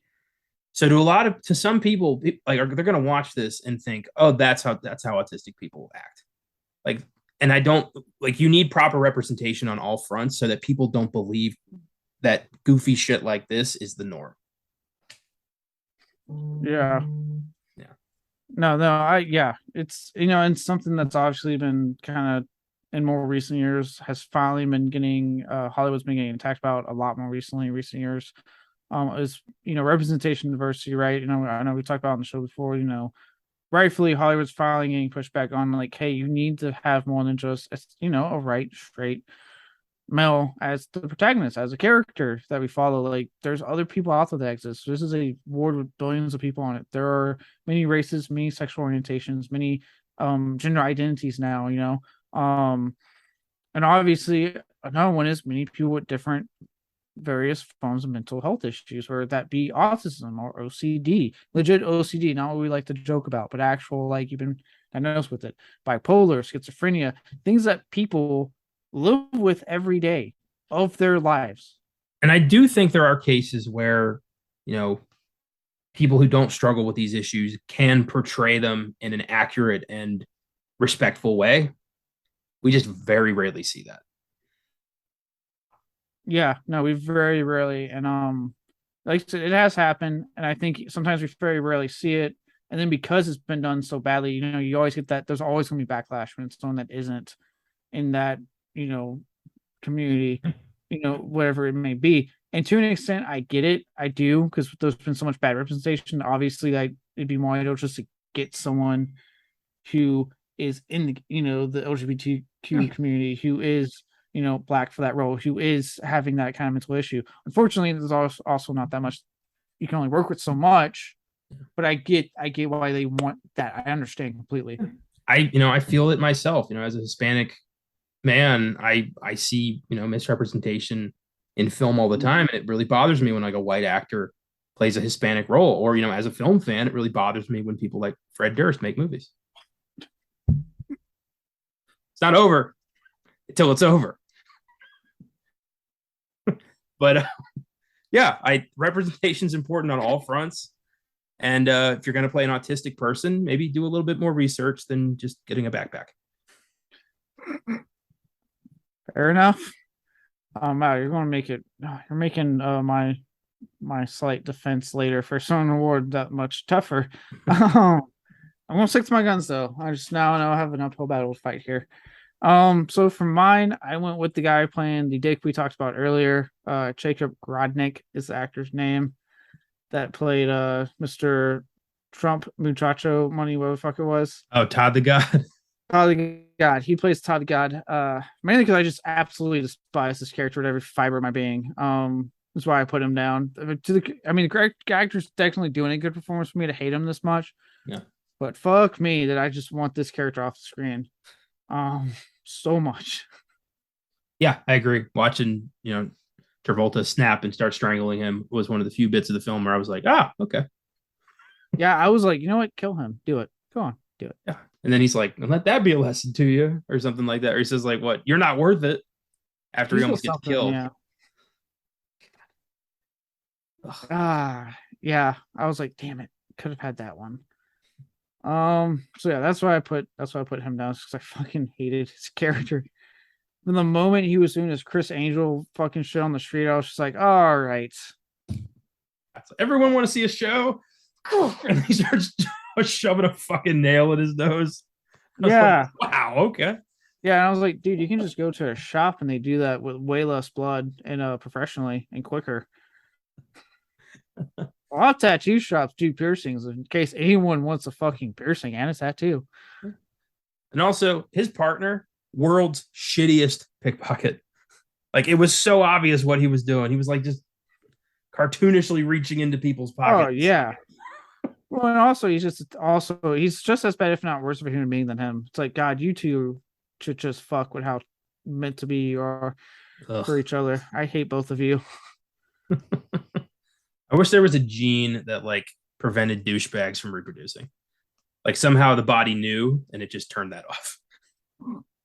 That would be great. God. Nope. Apparently Idiocracy was right in more ways than one. They breed the most.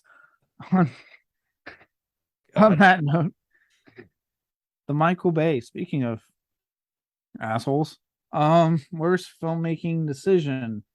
Oh boy, a whole lot of stuff. So what did you come up with for this?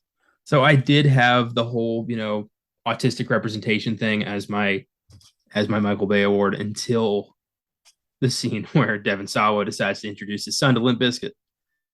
Because at first I'm like, are you fucking kidding me, Fred? Really? You're going to plug in this movie? You're going to be like, hey, have you ever heard of this classic band, Limp Bizkit? Let me show you my childhood. But the way he's so pumped about it, they're playing, and he's literally going like, yeah, how about that? How about that? Wait for the beat to drop. Yeah, and he's even like hyping up the beat. He's like, oh yeah. And that's, me, lifelong, big metal head. So obviously metal loves to do what they call the breakdown, right? Metal loves it. So you saw Rage when we went to go see Rage. I know you've seen it before in other metal bands you do like. Right? But they build the song up, they build it up, and they just do the fucking breakdown to make you lose your collective shit. That's what he's like hyping up towards, and it never fucking happens. It's like blue balls. It's like, yeah, you ready for that breakdown? You ready? It's coming. You ready? And I'm like, it's not coming. It's not fucking coming. It just made me laugh that Devin Sawa was not like. I want to know what the direction was from Fred Durst. He's like, all right, so you're gonna put that CD in, and then you were gonna respect my music. You're gonna act like it's the greatest shit you've ever heard in your life. Oh, because it's just so self-indulgent and unearned and ridiculous and just goofy. Like if it had been any other band, I wouldn't have cared. But he had to plug his own fucking music. I would love if you just had like Russ Bolan walking on set with a guitar. Just walking out, just playing it during the scene, like, finally, since the album's not coming out. I'm surprised the scene didn't evolve into a fucking mid-movie music video. Like just like a musical number in like a 50s movie, but Limp Bizkit. And now not only a new movie from Fred Durst, but also the new Limp Bizkit song. Check out the album, it might come out. I wouldn't put it past him. I wonder if he pitched that and somebody had to talk, like the producers, like, stop it. The producer's like, look, let's level here. Just because you're delaying this album for almost 10 years does not mean you're bringing that shit to the movie here. Okay, Fred? All right. What you're going to do is make a goddamn movie. Leave your fucking new music that you're not coming out with over there. You don't bring it here. Over there, not here. All right? Cool. Get out there, champ. It's just so unnecessary. Again, adds nothing to the movie and only just makes me like Hunter Dunbar even less. Because now I know not only is he an absolute prick, he also likes Limp Bizkit. Of course.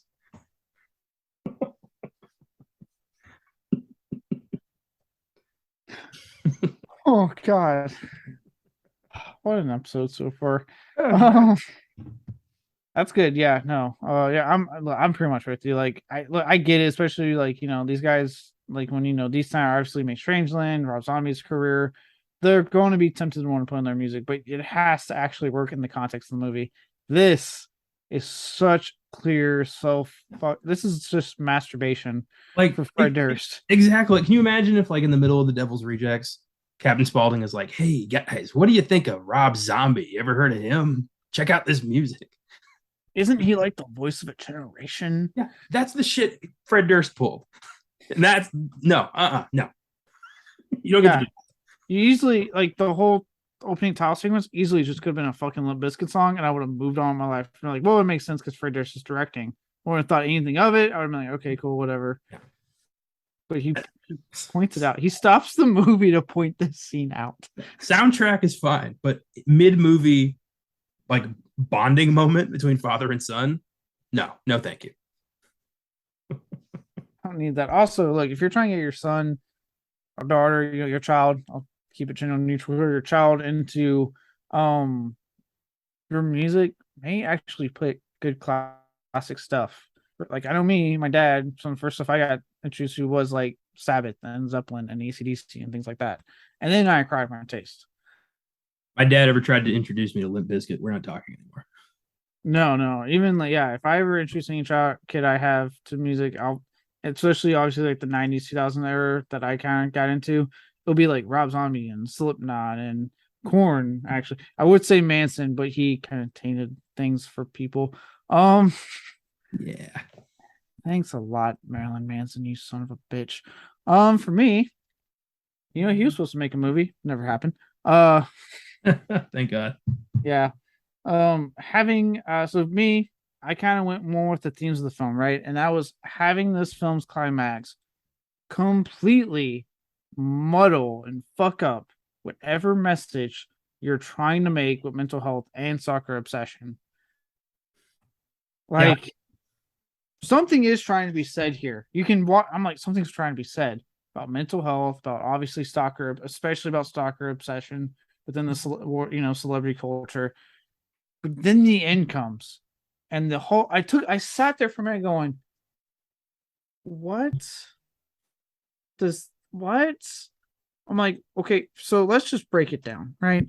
First off, Devin Sawa gets like a murder boner or a torture boner, and so it's like blows this dude's fingers off, stabs him in the eye, which, look, I get it. The guy has not left you alone. He got into your house. He did not harm you physically, though. He scared you a lot, definitely. 100%. He not physically harm you. So maybe calm down on shooting his fingers off and stabbing him in the eye. And then like I don't know, something about hearing a mentally, handicapped person screaming and acting like that, just I don't know why it really got to me. I was like, I don't like how this is, I don't like this. Like, please stop. And then he stops. I guess he had the same gut sick feeling I have when you hear these kind of noises coming from a mentally handicapped person. I was like, I can't go through with this, and then lets him leave. Moose finds his way back to the Hollywood Star Walk of Fame area, where people assume he's part of the LA, doing fun stuff on the sidewalk and are just passing by him, going, "Oh, cool stunt." And the police come and arrest Dunbar, even though they don't bother to ask, "Hey, you murdered your fucking maid." But they just assume he did it and arrest him, send his ass to jail, and Moose just assumingly goes to the hospital and lives his life scot-free. Now, I know what I just said about feeling kind of sick to my stomach when he started like crying out. At the end of the day, though, I'm not saying I need to see him go to jail. He did become a stalker. He invaded this dude's life. He accidentally killed someone, and he did endanger this man's life. He needs to face some kind of punishment, whether that be, hey, you need to get placed somewhere to be more closely monitored. I'm not jail. Don't put his ass in jail, but someone to closely monitor him. You know what I mean? And also, are you really going to think like someone like Dunbar, who's apparently famous enough to have that kind of house, isn't going to get out of this? All he has to be is like, I didn't murder her. DNA, that's not his fucking DNA they're going to get from the fist that hit her face. Like, he's going to get out of this, and the cops in real life probably wouldn't have just preemptively fucking arrested him. They would have had questions and asked. I think it's crazy that nobody found the maid for like a couple days. Nobody went in the backyard. Yeah. No, you see the fucking gardener who just assumes he did it. And I'm like, so far what I've seen is that he's not, Dunbar might be an asshole. He doesn't, but we haven't seen him be an asshole to his help. Like, he lets his gardener off. He's like, yeah, it's about rain. Get out of here. I don't give a shit. The only people he hates are his fans, which is kind of crazy. Yeah, like, he seems to be nice to his help. So why this guy just assumed, oh yeah, he did it. And not only that, it's established that they had a secret relationship going on, the maid and Sawa's character. So it's like, why would you think he killed her? Why was it a secret? Wasn't he divorced? Yeah, I'm like, that's why I said nothing about this ending on like a thematic, a movie, the themes, nothing about it makes goddamn sense. Like, Moose is not, this horrifying horror villain where it's, feels good to see him get his. No, it just feels like way too gross and, vicious. It just, and where does this sudden blood rage come from Dunbar, where he's shooting the guy's fingers off and stabbing him in the eye? He's literally like, oh, you like movies? Well, let me make you deaf and blind. Like, what the fuck? Yeah. Like, just because he tied you up and demanded an autograph. Yeah. It's fucking insane. And like I said, I'm not obviously saying and at the same token, do I want Bizkit scot-free? No, because he did do a lot of illegal shit. He did kill someone. I get it. He's mentally handicapped. He didn't mean to. But again, it happened. And like I said, there is a situation where a lot of these cases, when that does happen, that they get placed in some kind of psychiatric ward or somewhere like that, or some kind of home to be more closely monitored. Again, I'm not saying I need to see this guy go to jail and then die, because Moose will not survive in jail. But obviously, at the same time, I don't want to see that scene where the blood rage happens, because like I said, it did actually, I don't know why. Again, it's just probably something of me seeing things like that happen to like children or mentally handicapped people. It's hard for me. But at the same time, obviously, I also want an ending where it's implied he gets away scot-free for the shit he did do in this fucking movie. Yeah, I think we needed another 20 minutes to kind of see where everybody really ends up. Yeah, I can't believe I'm saying this, because I kind of wanted the movie to end anyway. I would have actually taken at least a more satisfactory ending. Yeah, so would I. So yeah, that's mine. We're still making a decision. Makes sense. Good one. Yeah, thank you. I thought so too. I was actually struggling. I was like, what am I going to put? Not because like it was hard, just because like, what am I going to put? There's so much I can put. Then when this ending happened, I went, yeah, this is it. This is exactly what I'm putting. Because fuck this ending. Yeah. So yeah, with that, let's try to be somewhat positive on this movie that we just shit on, and Limp Bizkit to that extent, and talk about the silver lining. So, was there anything positive that you took from this? Well, I did have written down that Moose is a fairly easy character to root for. And he's a little justified at first in the way he's kind of, shut down by the man he idolizes. And he's spurned and he wants some goddamn justice. I get that. But the more I talk about it, I'm changing my silver lining to the fact that I think a $3,000 box office is probably going to prevent Fred Durst from ever doing this again. So that's some good news. You get 3, Fred. Go away.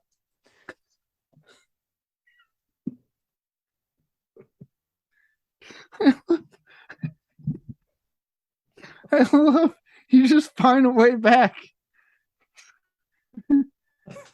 Fred Durst. I am fully aware of what this episode is to me.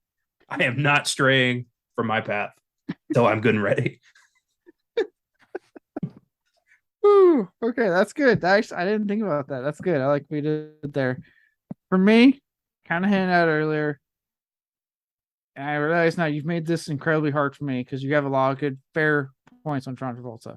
But I did put the committed performances from both Devon Sawa and John Travolta. Let me at least defend myself a little bit. Yes, I'm with you. It's not the best representation. I blame writing more than performance. I think this is a terribly written film. Obviously, Fred Durst did not do his research. Travolta absolutely could have done his research as well. He absolutely, especially considering he did this for his son. He knows what autism is like. He has dealt with it as a father. So he could have absolutely done better. But I stand by the fact that at least it's not half-assed. He is giving a committed performance. He is trying.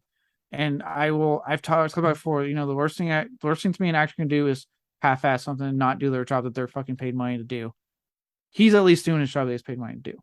And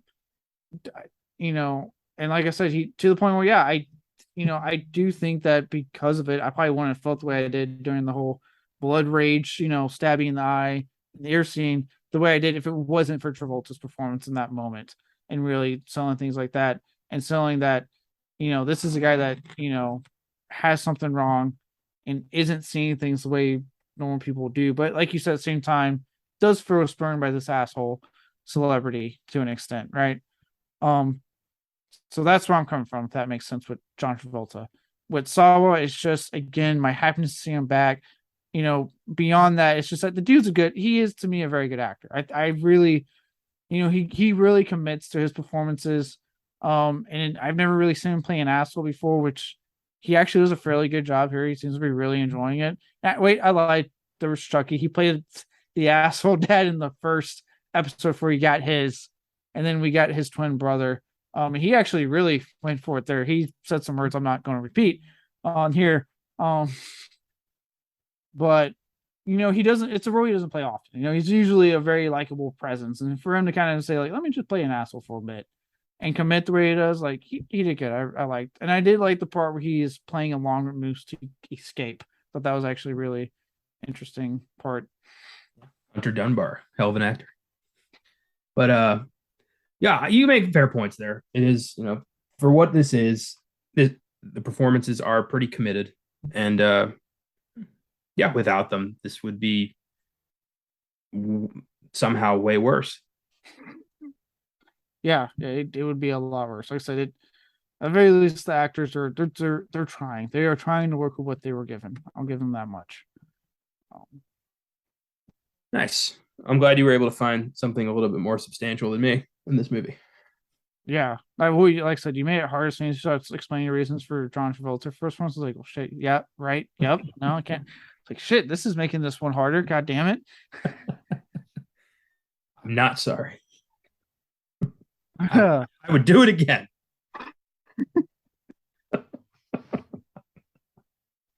You just want to keep on rolling. You're just doing it for the nookie. Limp Bizkit. On that note, I got if you're right, if you're good, we can move on to the what's in the box segment. What's in the fucking box? Give me the gun. This has been one of my favorite What's in the Box gatherings on this show yet. And I think we may have hit a new bottom because this movie is sporting a 1.6 out of 5 stars on Letterboxd. So I think that's the lowest we've gone so far. I might be wrong, but I think that's pretty low. I think so far, yeah. And also, all 5 of my reviews are half a star. Decided to maintain a theme after I had got 3, and it was still half a star. I'm like, I could probably find 2 more to keep this going. I wasn't doing it at first; it just happened. Was there anyone you saw that actually had a positive review? Yeah, but they were all like, Limp Bizkit rocks. Like there was a lot of those, and like diehards. Yeah, some people who are like, I don't give a fuck. So I got to curate some of this shit sometimes. Just be like, what needs to be here? But here are 5. They're probably quoting "My Generation" by Limp Bizkit because we don't give a fuck. That makes sense. I saw a lot of that. Here are 5 reviews of The Fanatic that I hope will make you laugh. I started strong. This one had me cackling. This is from Mike Jin, and I'm just gonna say like all of these are half a star, so I'm not gonna say the score. Blanket statement. Mike Jin says, "I hate to say this, but Fred Durst should stick to music." Huh? Is that it? Yeah. It took me a minute. I was like, wait. Oh, okay. Oh, yeah. Well, as for just because I don't give a fuck about you, and you don't give a fuck about me. My generation. I don't know what needs to happen for him to realize people don't like him. I don't.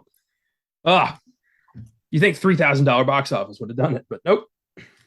No, because he came out with Limp Bizkit still sucks and is apparently embracing the hate. We're just making him stronger. He even came out with like a weird, he has this weird beard and fake hair he does now for the song called Dad Vibe. So he's like embracing everything about this now. I feel like this is gonna turn me into a goddamn stalker because I just got to make sure he's miserable. Meanwhile, Russ Brolin just really wants to play that guitar the whole time. So that's the recurring constant. I don't want to live in a world where Fred Durst is happier than me. Does that make sense? Apparently, he doesn't want to live in a world where Russ Brolin's happier than him because all that man wants to do is play guitar. And he finds a way to stifle that as much as possible. I never thought I'd have anything in common with a famous guitarist, but we both find Fred Durst insufferable and annoying. So we could bond over that if I ever meet him. Here's number 2. This is from Sergio Munez Esquire. Rain Man plus Taxi Driver plus Stan by Eminem plus Perfect Blue plus Simple Jack from Tropic Thunder equals most unwatchable thing ever. Fun. That's a good one. Fun fact, I just saw this with Stan. Apparently, Devin Sawa was in the music video for Stan as a fucking obsessed fan. Wow, everything comes full circle. Yeah. This next one's from Auteur. Ugh. It has taken 25 years, but finally, John Travolta's career is exactly where it would be had Pulp Fiction never happened. The Fanatic is beyond garbage, a shameless chronicle of just how far removed its star and director are from any sense of artistry and talent, and an utter embarrassment that Fred Durst could not even afford to license a Limp Bizkit song more popular than The Truth. I didn't realize we were going to talk about that. Yes. It's come back. Oh, that is awesome. It does make you wonder, why was that like I said, I was just like, why was that the song he picked? Why? I love that. Like, if he'd never done Pulp Fiction, this would have just naturally happened a long time ago for Travolta. Maybe just gotten, to us sooner. Oh man. Oh God. Okay, this next one is from Gabby. I made it to 24 minutes. It's movies like this one that make me wonder why well-known actors willingly choose to participate in such garbage. Does anyone know? Nope. No, no one knows. I stand by. I don't think everyone sets out to make a bad film. It just happens.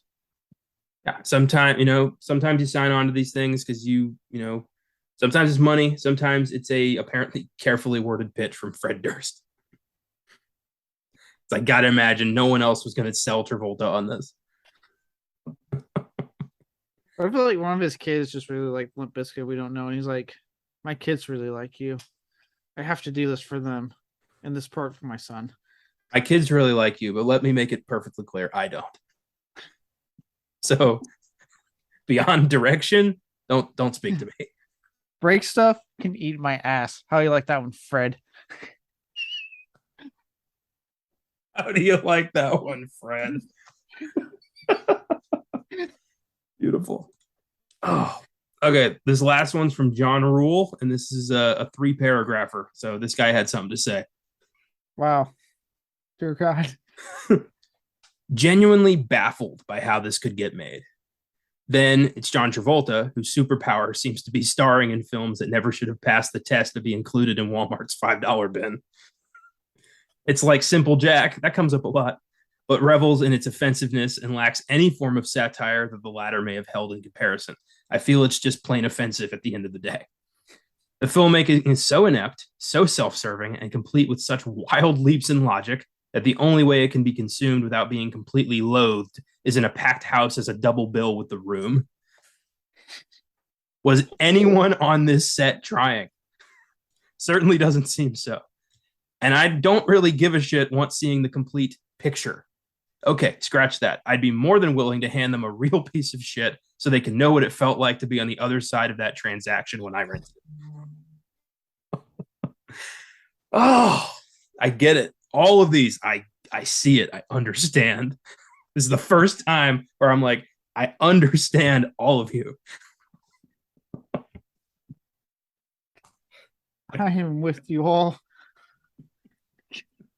I still think my favorite is the one where he mentions the truth, because I was not expecting that to come up again.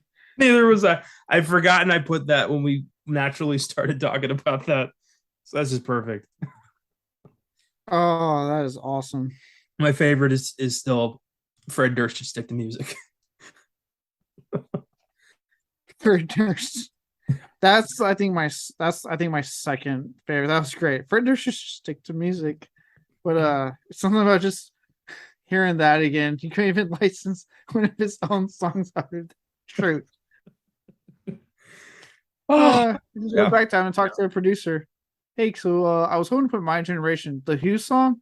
Okay, yeah, what about that one? That doesn't really fit. No, My Generation, like my song. You think you can afford that? You're a musician, Fred? You have songs? Anything I might have heard? Oh, yeah, that's what's in the box. You remember break stuff? Don't you break anything. This is my stuff. He's like not getting it. Yeah, right. Okay, what about Nookie? No, I don't want to do Nookie with you. Jesus. Yeah. Goddamn, Fred, how many times do I have to keep telling you? You don't have to blow me for the job. You already have the job. Rolling? Yeah, roll on out of here, dude.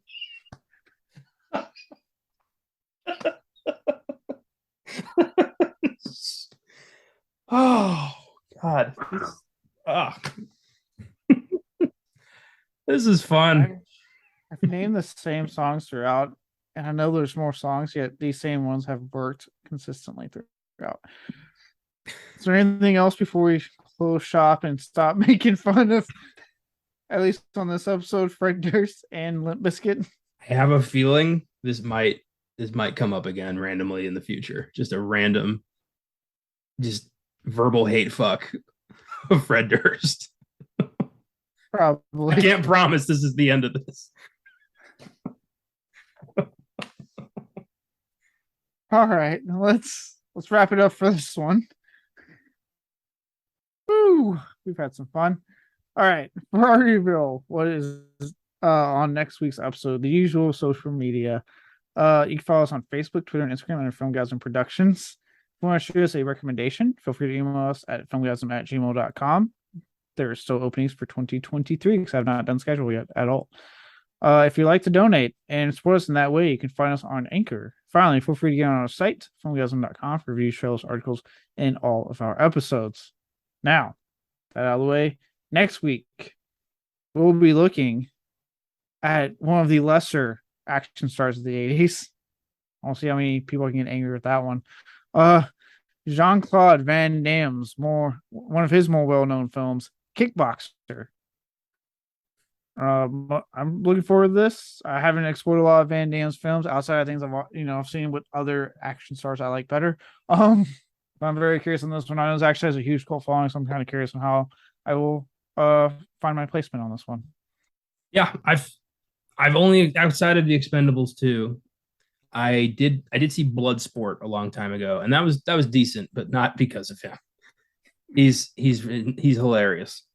So yeah, Kickboxer ought to be fun. Just mocking the muscles from Brussels for a while. Yes. On Filmgasm, we're getting in on the spooky festivity a little bit early, but just a tad. And I'm okay with it. It's one of the greatest annual Halloween fucking favorites of mine of all time. Probably one of the most popular, I think, across America for sure.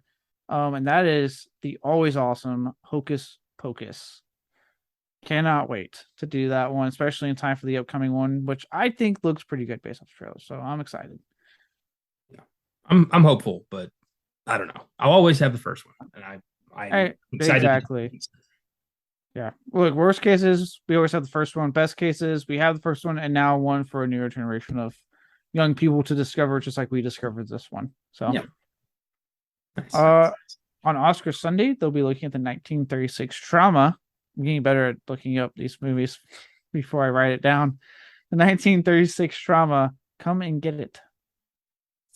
Yeah, I have no idea what this is about. I have not yet watched it. I'm planning on watching it tomorrow in time for our Saturday night recording. But we are doing a really cool Best Supporting Actor project that Austin's really excited for, and I'm excited for, and it's going to be fun. Oh yeah, that should be a lot of fun.